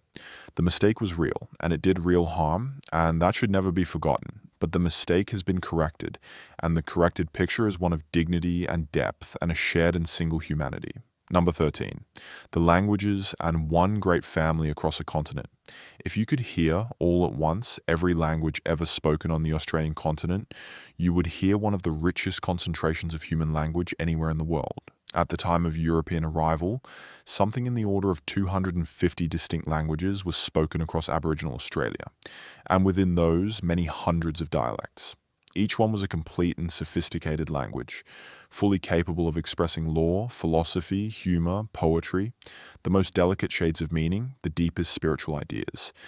This was never a place of one tongue. It was a continent of magnificent linguistic diversity, built up across the same 50,000 years that built everything else in this story. And within that diversity, there is a puzzle that connects, in an interesting way, to the genetic story.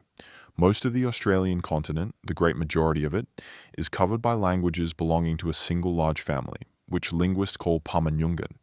The name itself is a kind of clever shorthand, built from the words for person at the far northeastern and far southwestern corners of the family's range, a way of saying this family stretches from one end of the continent to the other, and it does. Pama-Nyungan languages, all of them ultimately related, all descended from a single ancestral tongue, cover something like 7/8 of the entire Australian landmass.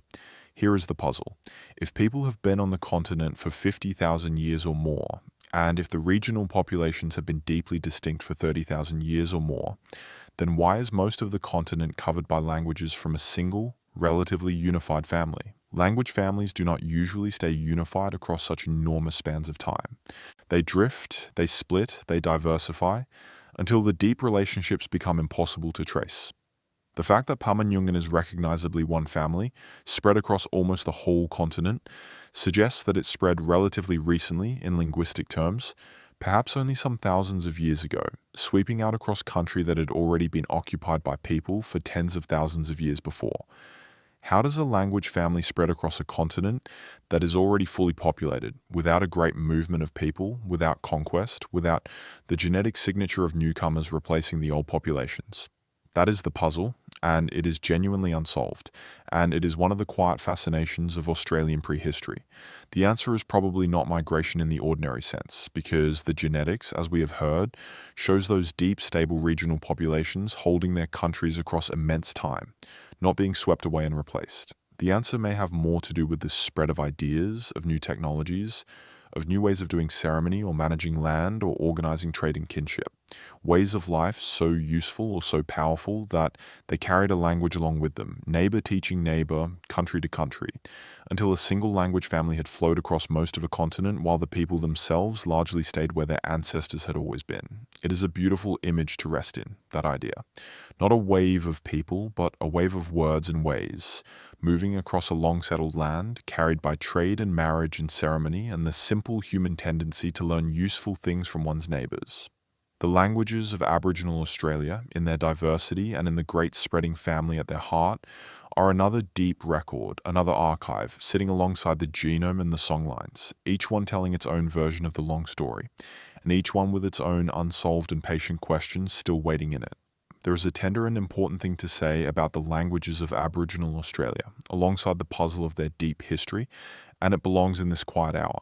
Many of those languages have been placed under enormous pressure in the time since colonisation. The disruption of communities, the removal of children, the long discouragement and outright suppression of Aboriginal languages across generations, all of this caused many languages to fall silent or to come close to it.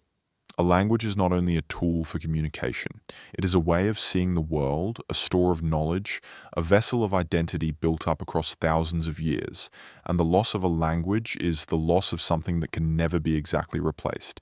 But this is not only a story of loss, and it would be wrong to leave it there. Across Australia today, there is a powerful and growing movement of language revival and language strengthening, led by Aboriginal communities themselves.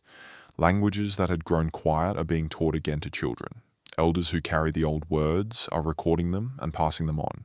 Communities are reclaiming their languages as a central part of reclaiming their identity and their pride and their connection to country. Some languages that were close to silent are being spoken once more by a new generation. The long thread in language, as in so much else in this story, is being deliberately and lovingly held and rejoined. So, when you think of the languages of the first Australians, hold both things together. Hold the deep and ancient puzzle of how a great language family spread across a long-settled continent, a question still alive for the linguists. And hold too the living present, the classrooms and the recordings and the patient work of elders and young people together, keeping the words alive. The languages are not only artifacts of the deep past, they are living inheritances, carried forward right now in our own time, by people determined that the long thread of their voices will not be broken. Number 14, the art on the stone and the deep gallery of the Kimberley. Across the north of Western Australia lies a vast, rugged and ancient country called the Kimberley. It is a landscape of red rock and deep gorges, of escarpments and waterholes, and country that holds the heat like a stone holds it. And the Kimberley contains one of the greatest concentrations of rock art anywhere on the face of the earth. On countless rock walls and in countless shelters, generation after generation of Aboriginal artists left images, painted and engraved, building up over the millennia into an open-air gallery of almost unimaginable depth. Among the many styles and traditions of Kimberley rock art, there is one in particular that draws the eye and the question. It is a style of finely painted human figures, slender and elegant, often shown in elaborate headdresses and ornaments, depicted with a delicacy and a confidence that is genuinely striking. These figures have been known by various names. Many people now call them Gwion Gwion, a name from the Aboriginal traditions of the region, and it is right to use the names that belong to the country. These paintings are old. Dating rock art is notoriously difficult because the paint itself often cannot be directly dated, and scientists have to use clever indirect methods, dating mineral crusts or ancient mud wasp nests built over or under the paintings.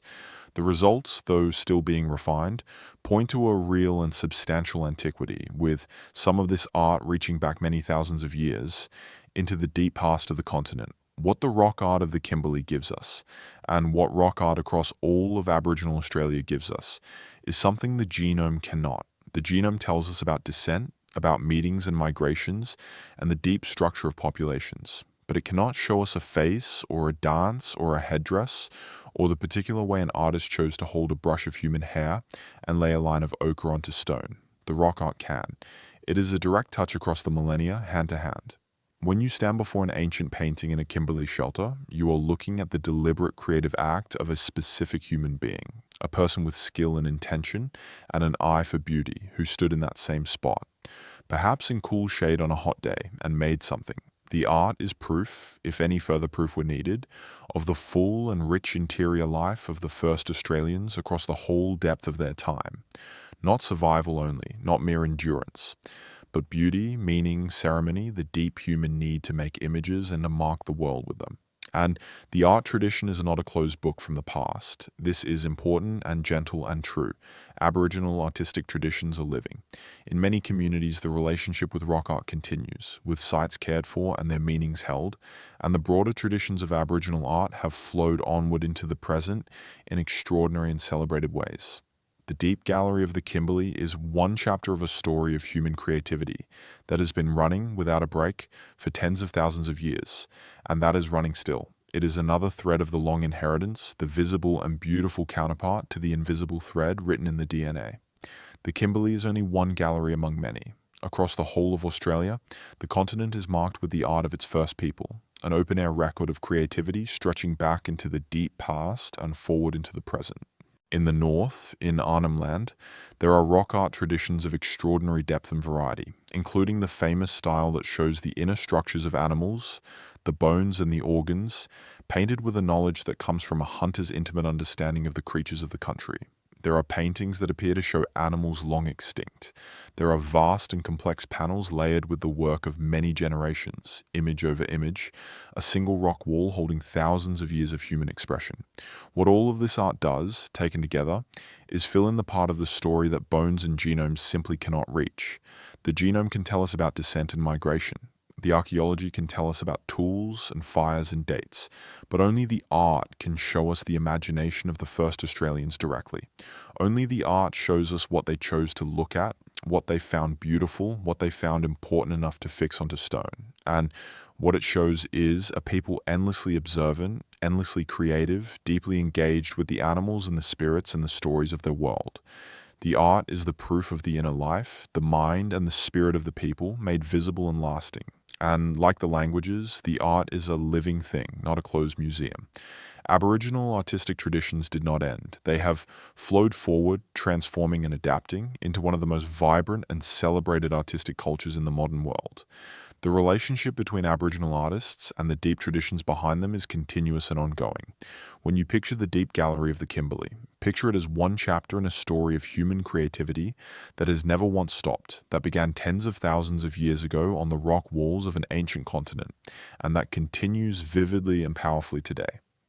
Number 15. The megafauna and the land of giants.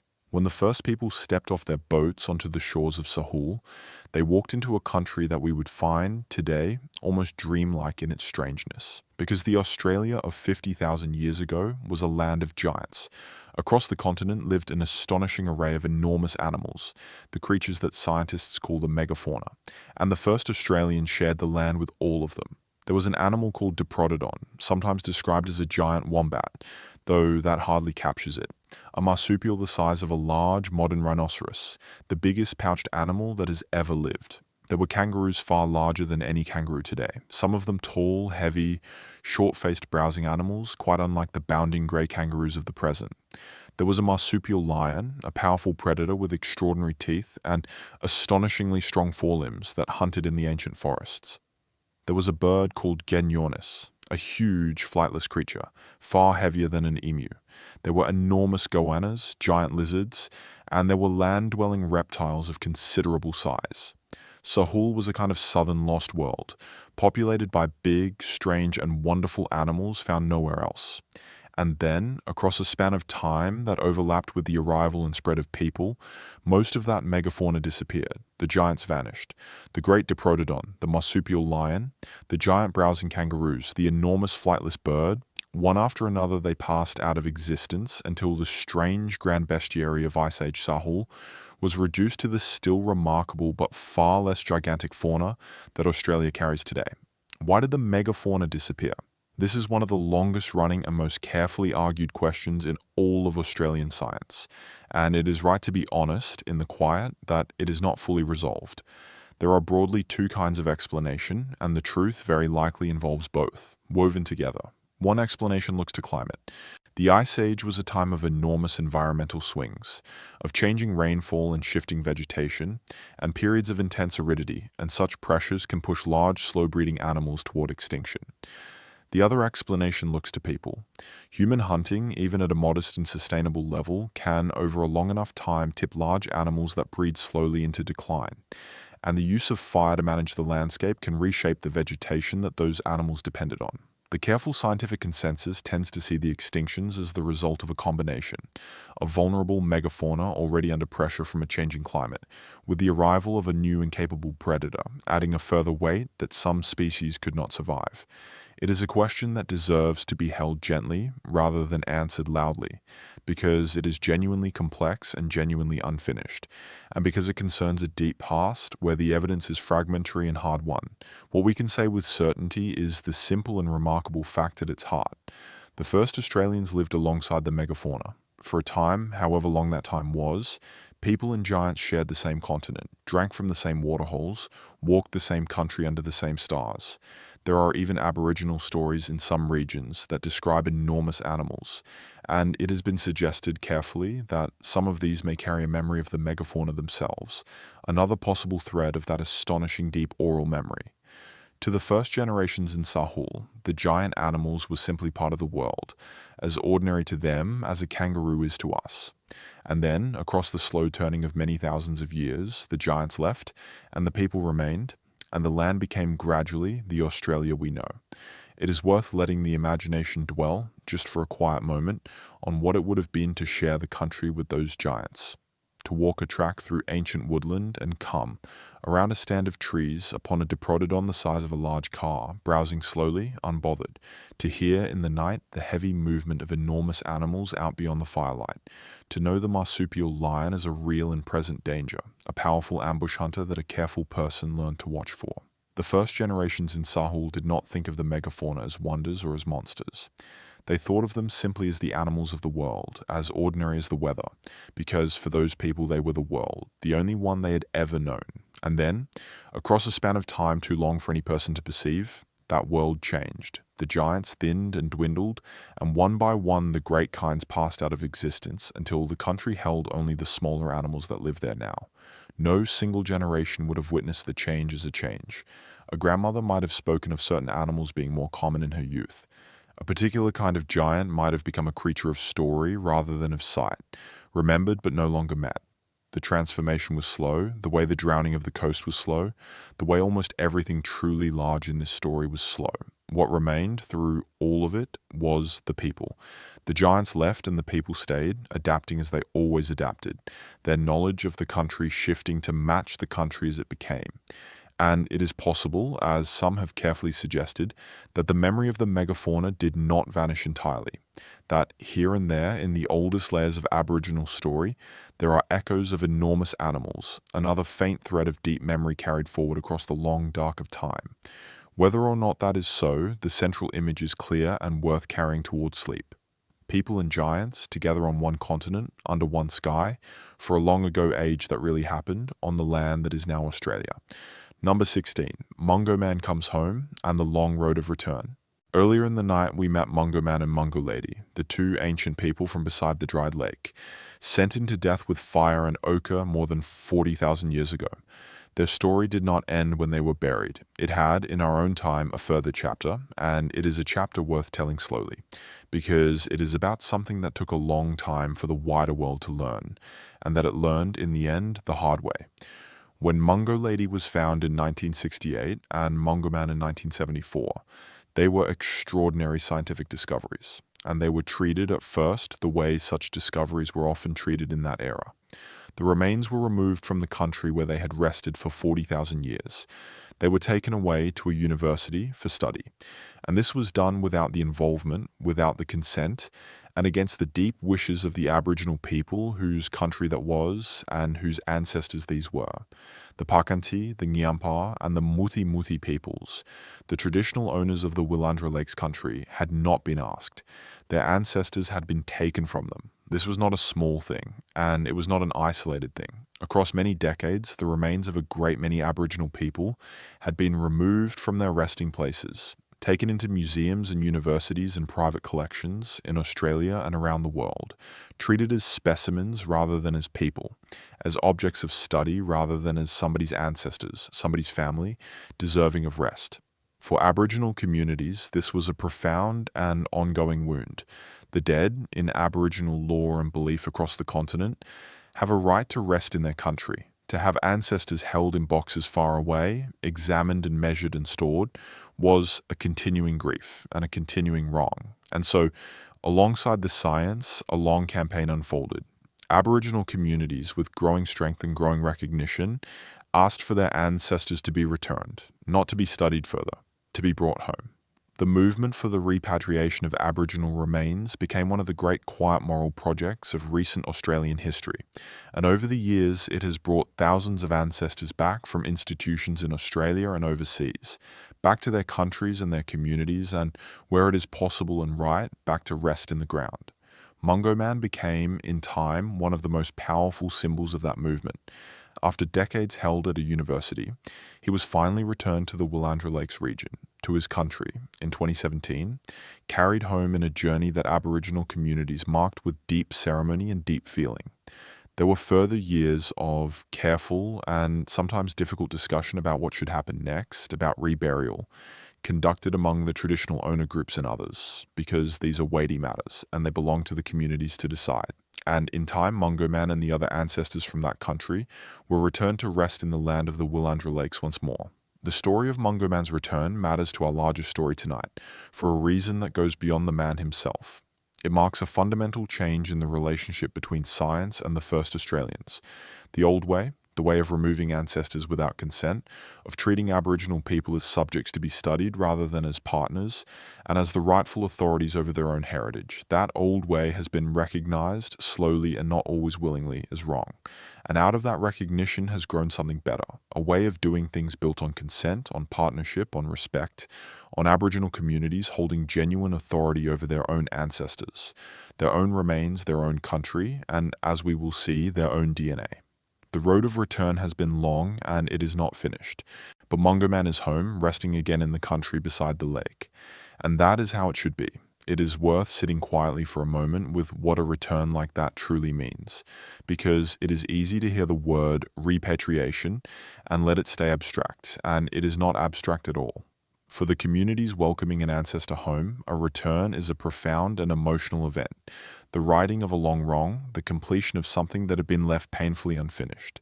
An ancestor who had been held far away, in a box, on a shelf, studied and stored, is brought back to the country they belong to, among the people they belong to, and given the rest that should never have been interrupted. There is ceremony, there is grief for the long absence, and there is a deep relief, and there is a kind of healing that reaches both backward into the past and forward into the future. And the principle beneath it reaches far beyond any single ancestor. The long campaign for repatriation and the change in thinking that came with it established something that should always have been understood. That Aboriginal people are not a subject for study without consent, that their ancestors are family, not specimens, that the deep heritage of the first Australians, their remains, their cultural objects, their knowledge, and, as we will hear, their very DNA belongs to them, and that decisions about it are theirs to make. The old way treated Aboriginal people as objects within someone else's project of knowledge. The new and better way recognizes them as the authorities over their own story, and as partners, if they choose to be partners, in telling it. Mungo Man's long road home, then, is not only the story of one ancient man, it is a marker of a larger turning, a slow and overdue movement from a science that took toward a relationship built on respect and consent and return. He rests now in his own country, beside the place where he was laid down more than 40,000 years ago. The circle, broken for a few decades within an immense span of time, has been closed again, and the principle his journey helped establish now shapes, for the better, everything about how the deep story of the first Australians is studied and told. Number 17, the fire in the land, and a continent that was shaped on purpose. There is a way of thinking about Australia, an old and mistaken way, that imagined the continent before European arrival as a wilderness, an untouched land, vast and empty and natural, simply waiting. It is a comfortable picture for a certain kind of story, and it is wrong, and the truth is far more interesting. Australia, when the first Europeans saw it, was not a wilderness at all. It was a continent that had been actively, intelligently, and continuously managed by its people for tens of thousands of years. The central tool of that management was fire. Across most of Australia, Aboriginal peoples used fire deliberately and skillfully, in a practice that has sometimes been called fire stick farming, though it was really something larger than farming, a whole sophisticated philosophy of caring for country. By burning particular areas in particular seasons, in carefully chosen patterns, at carefully judged intensities, Aboriginal people shaped the vegetation of the continent. They used fire to clear undergrowth, to encourage the fresh green growth that drew grazing animals to predictable places, to create a mosaic of country at different stages of regrowth, to maintain grasslands and open woodlands, to protect important food plants and sacred places, and to prevent the buildup of fuel that would otherwise feed enormous and destructive wildfires. This was not random burning. It was a body of knowledge as complex and as precise as any agricultural science, held in the lore and the stories and the practice of each people for their own country, passed down and refined across an immense depth of time. The result, built up over tens of thousands of years, was a continent whose ecology had been profoundly shaped by human hands. The open grassy woodlands that early European observers described, the country that looked to them like a gentleman's park, like a deliberately landscaped estate, looked that way because in a real sense it was deliberately landscaped. It had been made and was being maintained by the people who belonged to it. When that management stopped, when colonization pushed Aboriginal people off their country and broke the long practice of cultural burning, the land itself responded. Undergrowth thickened, fuel accumulated, the careful mosaic broke down, and many parts of Australia became far more vulnerable to the kind of vast catastrophic bushfire that the old patient burning had always worked to prevent. This is now widely recognized, and in recent years there has been a growing movement to bring Aboriginal fire knowledge back into the care of the Australian landscape, with Aboriginal fire practitioners teaching and leading, and with cultural burning increasingly understood not as a quaint survival from the past, but as a sophisticated and necessary science for the present and the future. The fire and the land belong in our story tonight because they tell us something essential about who the first Australians were and are. They were not passive occupants of their continent. They were its managers, its gardeners on the largest possible scale, its careful and knowledgeable custodians. The relationship between the first Australians and their land was not the relationship of a creature to a habitat. It was the relationship of a people to a country they understood with extraordinary depth, and tended with extraordinary skill across a span of time so long it humbles every comparison. The DNA tells us how deeply the people belong to the land. The fire tells us how deeply the land was shaped by the people. The two truths are halves of a single whole, and that whole is one of the most remarkable human and place stories anywhere on Earth. There is a phrase that has been used to describe the country the first Australians made, and it captures something worth carrying towards sleep. It has been called the biggest estate on Earth. The idea being that the whole continent, in a real sense, was a single vast and carefully tended holding, managed across its entire extent by its people, not owned in the way a modern estate is owned, but cared for, known, shaped, and held in relationship, every region the responsibility of the people who belong to it. The open grassy country, the patterns of woodland and clearing, the abundance of certain animals in certain places, all of it bore the gentle and deliberate mark of 50,000 years of human care. To manage a continent that way takes a kind of knowledge that is humbling to consider. It takes an understanding of fire and season and wind and growth so precise that it could be trusted with the well-being of the whole land. It takes the passing of that understanding, intact and accurate, from generation to generation, the same discipline keeping that carried the songlines and the law. And it takes a way of seeing the relationship between people and country, not as one of use and extraction, but as one of mutual care. The people tending the land and the land sustaining the people, each holding the other, across a depth of time almost beyond imagining. That is perhaps the gentlest and the truest note to end this piece of the story on. The first Australians did not simply survive on their continent, they tended it. They knew it the way you know something you love. And the land, shaped by their fire and their knowledge and their long unbroken care, became, in its turn, a kind of record of them, a living portrait of a people written across an entire continent in grass and woodland, and the patient cycles of renewal. Number 18. The science itself, and learning to read the deep inheritance the right way. We have spent the night talking about what the DNA of the first Australians reveals. It is worth spending a little time now near the end on the science that does the revealing, on how we learn to read that deep inheritance at all, and on the long overdue and very important question of how that reading should be done. The ability to read ancient and complex human ancestry from DNA is astonishingly new. For almost the entire history of the study of human origins, scientists had only bones and stones to work with. They could measure a skull, examine a tool, date a layer of sediment, and from those things build careful arguments.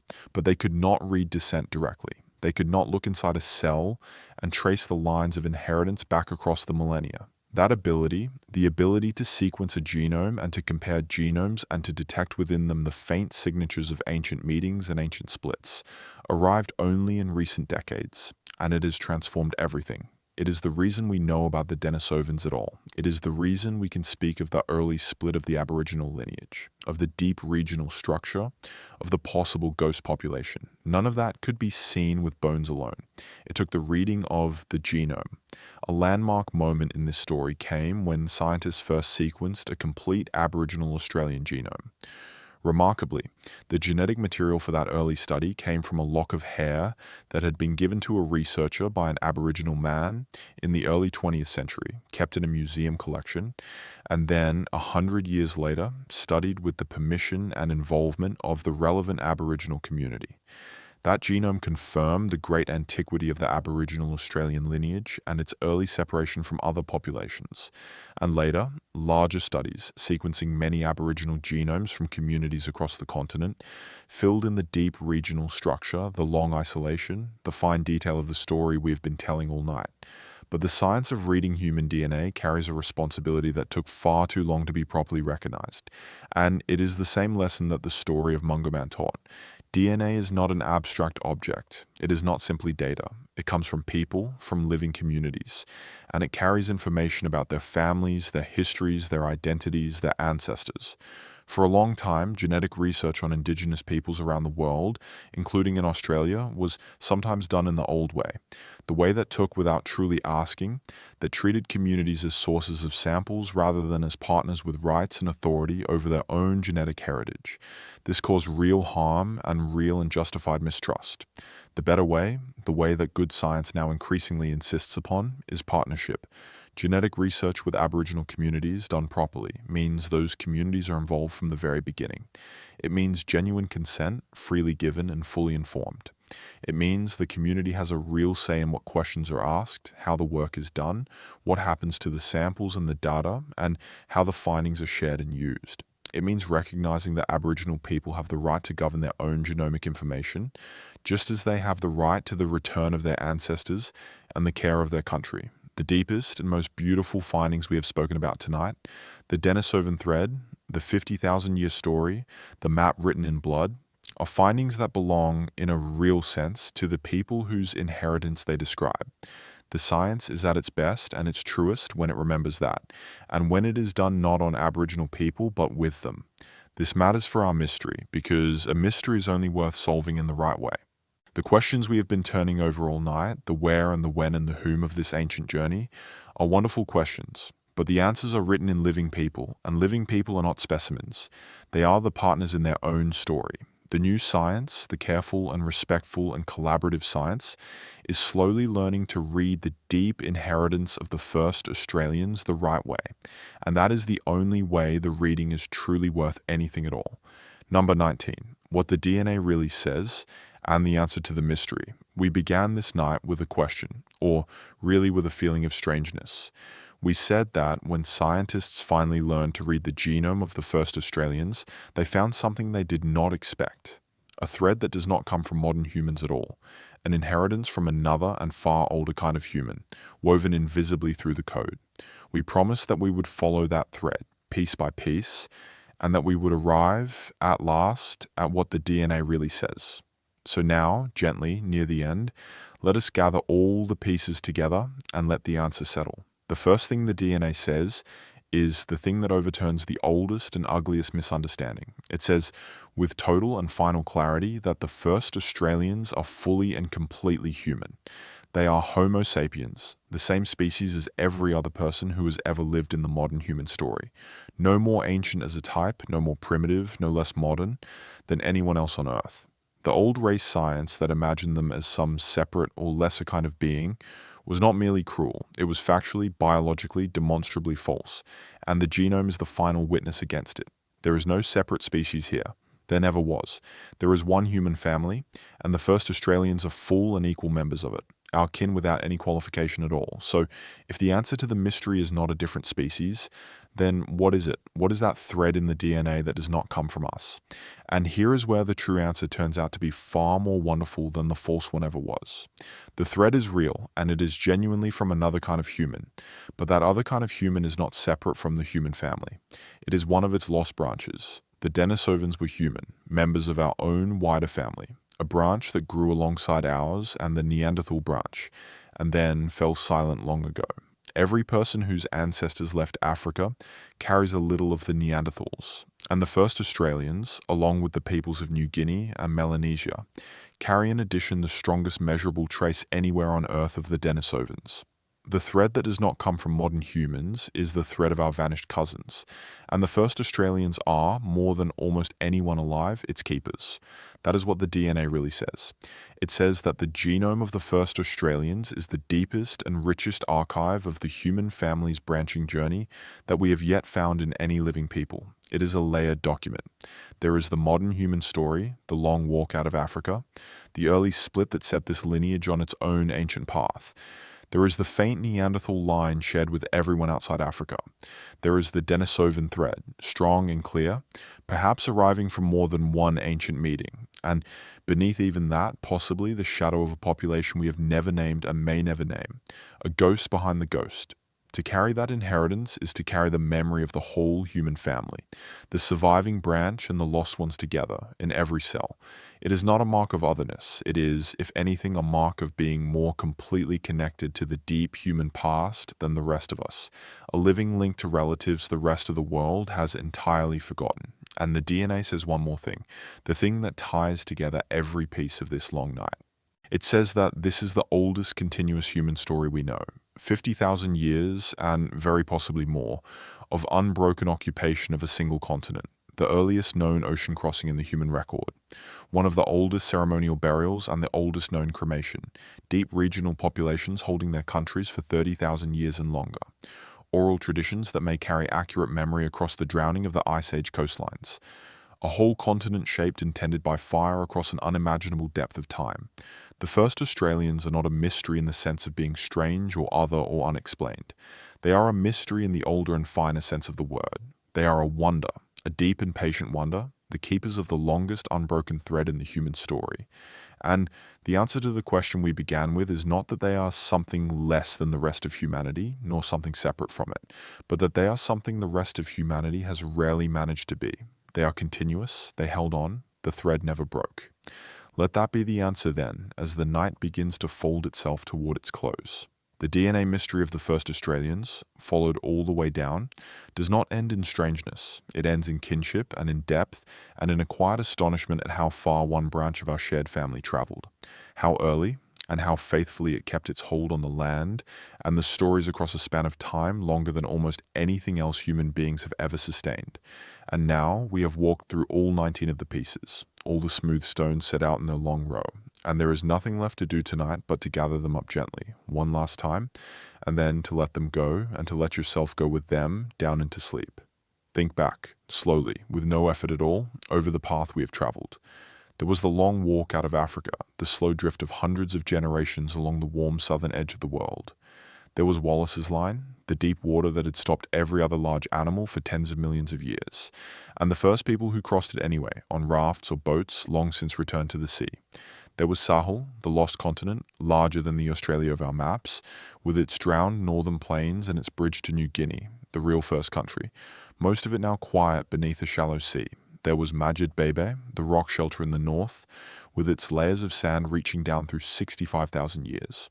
And there were Mungo Man and Mungo Lady, beside their long dried lake, sent into death with ochre and with fire more than 40,000 years ago. There was the Denisovan thread, the inheritance from a vanished kind of human known to us mostly from a single child's finger bone in a Siberian cave. There was the ghost in the genome, the faint shadow of a people with no name. There was the long isolation, 50,000 years of staying, the longest unbroken occupation of a single land in the whole human story. There was the map written in blood, the deep regional populations holding their countries across 30,000 years and more. There was the dingo, the late arriving newcomer, proof that the isolation was never quite total. And there were the songlines and the drowned coast, the oral traditions that may have carried true memory across the rising of the Ice Age seas, perhaps the oldest accurate memories any human culture has ever kept. There were the skulls and the mistake, the old false science of ranked races and its correction, the plain and final truth that the first Australians are fully and completely human. There were the languages, the great Pama-Nyungan family spreading mysteriously across a long-settled continent. There was the art on the stone, the deep gallery of the Kimberley, the Guion figures painted with such delicate skill across thousands of years. There was the megafauna, the land of giants, and the slow vanishing of the great animals while the people remained. There was Mungo Man coming home, the long road of return, the repatriation of ancestors to their country and their rest. There was the fire and the land, a whole continent shaped and tended on purpose across tens of thousands of years. There was the science itself, the new ability to read the deep inheritance and the slow learning of how to read it the right way, in partnership and with respect. And there was the answer, gathered from all of it. Not a different species, not otherness, kinship and depth, and the longest unbroken human story we know. There is a way of feeling all of this that is gentler than knowing, and as the night settles toward its end, it is that gentler way we will move into now. You do not need to hold the facts. You do not need to keep the dates, the numbers, the names of the caves and the lakes. Let them loosen. Let them drift apart the way the layers of sand in a quiet rock shelter drift, slowly, settling, with nothing in any hurry. What is left, when the facts loosen, is something simpler and softer, and it is enough simply to rest in it. Picture, if you would like to, a single night somewhere in that immense span of time. Choose any night you like across the 50,000 years. Perhaps it is early, not long after the first crossing, and a small group of people are camped on a coast of Sahul that no longer exists, a beach now far out under a warm, shallow sea. The fire has burned down low. The children are already asleep, curled close, breathing slow and even. The older people sit a little longer, the way older people always have, watching the last of the embers, talking softly, and above them the sky is enormous and clear and absolutely thick with stars. Here is something quiet and true to carry down towards sleep with you. Those stars are very nearly the same stars you could see tonight, if you walked outside and looked up. The constellations have shifted only a little across 50,000 years. The great river of the Milky Way arching overhead, the bright scatter of it, the dark patches within it that Aboriginal astronomers across the continent saw not as emptiness, but as shapes, as a great celestial figure, as creatures and stories laid out across the sky. The first people on that vanished beach looked up into very much the same night that hangs over the Australian desert now. The same night, in a real sense, that hangs over you, wherever you are lying as you listen to this. The sky is one of the few things in this whole long story that has barely changed at all. It is a kind of thread itself, a thread of starlight, running unbroken from those first watchers by their fire all the way to your window tonight. And the people sat under it, and they were not so different from you. This is worth resting in, gently, because the depth of time can make the past feel like another world full of strangers. And it was not. The people on that beach felt the cold when the fire died down, and moved a little closer to its warmth, the way you might pull a blanket up. They worried about the people they loved. They felt tired at the end of a long day, and welcomed sleep when it came. They told stories, and some of the stories were funny, and somebody laughed quietly so as not to wake the children. They looked at their sleeping children and felt the particular soft ache that every parent across 50,000 years has felt looking at a sleeping child. They were us, not a different kind of being, not a separate species, not primitive, not distant, not strange. Us, people, exactly and fully, doing the oldest and most ordinary human things on a beach under the stars, an unimaginably long time ago. And from that night, the thread runs forward. The children on the beach grew up and had children of their own, and those children had children, and the chain went on, link after link after link, unbroken, night after night after night, each generation handing the world to the next. Fires were lit and burned down low and were lit again. Stories were told and retold and slowly polished by the retelling. The sea rose very slowly, and the coast moved inland, and the people moved with it and kept the memory of the old coast in their songs. Ice ages came and went. Whole regions grew wetter and then drier. The giant animals walked the country and then, slowly, were gone. And through all of it, the thread held, generation to generation, never once broken, all the way down the 50,000 years to the present morning, to the Aboriginal communities of Australia today, who are the living end of that longest of all human threads, and who carry it still. It is difficult to truly feel a number like 50,000 years. The mind reaches for it and slides off, so do not reach for it tonight. Instead, feel just the single link. Feel just one night handing the world to the next morning. One generation handing it to the next. The small, ordinary nightly act of a tired family lying down to sleep under the stars.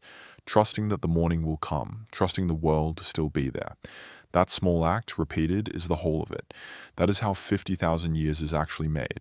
Not as a vast and frightening abyss of time, but as one quiet night of rest, followed by another, followed by another. An almost endless chain of ordinary nights, very much like this one. You are a link in that kind of chain too. Every person is. Behind you, if you could trace it back, there is your own unbroken thread, your parents and their parents and theirs, back and back, through every kind of country and every kind of weather, all the way down into the same deep African beginning, and out along one of the branching roads of the great human journey. Every person listening tonight is the living end of an unbroken chain of survivors, of people who made it through, who found enough food and enough water and enough warmth, who protected their children, who lay down at the end of their hard days and slept and rose again. Not one link in your chain was ever missing. It could not have been, or you would not be here. You come from an enormous depth of time too. Everyone does. The first Australians simply kept their thread in one country, more visibly and more continuously than almost anyone. And so their story lets us see with unusual clarity the deep truth that is quietly true of us all. So as you lie there now, with the room dark and soft around you, you can let yourself feel held by that. Held by the sheer length of the thread behind you. Every ancestor you have ever had wanted in the simplest way. For their children to be safe and warm and able to rest. That is the most basic wish in the whole of the human story. Older than language, older than fire, older than the crossing of any ocean. And tonight, lying here warm, safe enough, beginning to drift, you are the answer to that wish. You are the rest that 50,000 years of tired people lying down under the stars were, in a sense, always hoping for. You are allowed to receive it. You are allowed tonight simply to be the one who gets to rest. Let your attention drift now, slowly, away from the great sweep of time and back into the small quiet room where your body's lying. There is nowhere you need to go. There is nothing left in this story that needs your effort. The work of the night is done. All the pieces have been set out and gathered up again, and now they can simply rest in the dark, and so can you. Notice, without trying to change anything, the simple fact of your own breathing, the slow rise, the slow fall. You have not had to think about it once during this whole long story. It has been quietly looking after you, the way it always does, the way it did for every one of those sleeping people on every one of those ancient beaches. Breath is another of the unbroken threads. The same slow tide of air in and out that moved through the first people who crossed the water moves through you now. You do not have to do anything with it. Just let it be noticed gently, the way you might notice the sound of distant water, and then let even that noticing go soft. Feel the weight of your body against whatever is holding it. The mattress, the pillow, the blanket resting over you. Let yourself be heavy. There is a particular kind of trust in letting your body become heavy, in letting the bed take all of its weight. And it is the same trust those ancient people placed in the ground beneath their sleeping mats. The same trust every sleeping creature places in the patch of earth it has chosen. The ground held them. The bed holds you. You can let go of the holding. You can let the surface beneath you do all of the work now. Begin, if you like, at the top of your head, and let a feeling of softening move slowly down through you. Let the small muscles of your face unclench, the tiny tensions around your eyes and your jaw that you may not even have noticed you were holding. Let your shoulders drop away from your ears, down, down, releasing the long day they have been carrying. Let your arms grow heavy and still. Let your hands rest, open or curled, however they want to be. Let the softening move down through your chest, slowing it, and through your back, easing it, and down into your hips and your legs, all the way down through your knees and your ankles to your feet. The whole length of you, growing heavier, growing warmer, growing quieter, sinking gently down into rest. And if there are thoughts still moving in your mind, thoughts from the day that is past or the day that is coming, do not fight them. You never have to fight your thoughts. Just let them be like the slow drift of those first families along the ancient coast, moving past, unhurried, going somewhere of their own, requiring nothing from you. You can watch a thought arrive and watch it move on. the way the people on the beach watch the slow clouds or the slow stars without needing to follow. Each thought is allowed to pass. Each one is allowed to drift out toward the dark horizon and grow small and disappear. And underneath all of them, the same as it has always been, is the quiet. The deep, patient quiet that was there in the rock shelter at Majedbebe, layer beneath layer. The quiet that was there beside the lake at Mungo. The quiet that is in this room with you now, waiting, patient, in no hurry at all. Think, one last gentle time, of how much of this story was about rest, about the dead laid carefully to rest with ochre and with fire, beside a shining lake more than 40,000 years ago by people who loved them. About ancestors carried home, at last, after a long absence, to rest again in their own country. About the land itself resting and renewing under the careful, patient cycle of the burning. About 50,000 years of nights, each one a small laying down, a small letting go, a small trust that the morning would return. Rest is woven all the way through the deep human story. It is not a small thing or a weak thing. It is one of the oldest and most essential things our kind has ever done. To lie down and to let the day be finished and to give yourself over to sleep is to do something profoundly and anciently human. It connects you in the simplest possible way to every person who has ever lived. You are part of the longest story. Not a separate story, not a smaller one, but the same single human story that runs back through every land and every age to the deep beginning. The first Australians let us see that story with rare and beautiful clarity, the unbroken thread of it, the depth and the endurance and the faithful keeping. But the thread runs through you as well. You are one of its living links. And tonight your only task, the only thing the thread asks of you, is the same thing it asked of those first people on the vanished beach under the unchanged stars. To rest, to let the fire burn down low, to let the day be over, to trust the dark and the ground that holds you and the morning that will come. The story does not need you to stay awake for it any longer. It will hold itself now. The pieces will keep set out in their quiet row in the dark, and you do not need to watch over them. The people in the story have already been resting for a very long time, peacefully, and there is room in that long peace for you to join them tonight. Let your breathing stay slow. Let your body stay heavy. Let your thoughts keep drifting out toward the horizon, smaller and smaller, until they are only faint lights, and then not even that. The room is dark and the room is safe, and there is nothing in it tonight but quiet. Outside, somewhere, the world is doing what it always does, turning slowly through the night toward the morning, and you do not have to help it. It knows the way. The earth has turned through 50,000 of these nights, and many millions before that, and it has never once needed anyone to stay awake and watch. It will carry you gently through to the light. You can trust it completely, you can let go, let the last of the story dissolve now into images, soft and slow, with no words attached to them, the way the mind lets go of the day just before sleep. A low fire on a beach, burning down to embers. A great sky thick with stars, the pale river of light arching over a sleeping camp. A still lake at dawn, the water silver, the air completely calm. A rock shelter cool with shade, its floor of soft sand holding the quiet weight of 65,000 years. Red country stretching out under a wide sky, patient and unhurried, the way it has always been. Wind moving very gently across grass. Water moving very gently along a shore. Breath moving very gently in and out of your own resting body. Let those images grow soft at their edges. Let them blur into one another. Let the beach and the lake and the stars and the red country all become a single gentle warmth, a single quiet darkness, holding you, asking nothing. There is nowhere to go, there is nothing to do. There is no piece of this still waiting for your attention. It is all complete. And you are allowed to be finished now, finished with the story, finished with the day, finished with everything except the slow rise and fall of your own breathing and the soft heaviness of your own body sinking down into rest. You are one of the links in the longest thread. Behind you, an unbroken chain of people who lay down just like this, at the end of their days, and let the dark take them and rose again into the morning. Tonight you join them. Tonight you do the oldest and gentlest human thing. You lay the day down. You let the fire burn low. You let your eyes stay closed and your thoughts grow faint and your breathing grow slow. And you let yourself be carried the way 50,000 years of sleeping people were carried, gently, safely, all the way through the dark and toward the light that is, even now, already on its way to you. There is nothing left to listen for. There is nothing left to follow. The voice will grow quieter now and softer and slower, and you can let it fade into the general warmth of the dark, the way a fire fades, the way the stars fade when the sky begins to pale. You do not need to hear the end of it. You only need to rest. Let your breathing carry you. Let the bed hold you. Let the night keep you. the same patient night that has always kept us sleeping. And let yourself go gently, completely, down into a deep and easy and untroubled sleep. Rest now. The story is told, and the night is yours, and the morning will take care of itself. Rest and be held and be at peace, all the way through to the quiet light of the morning. Good night.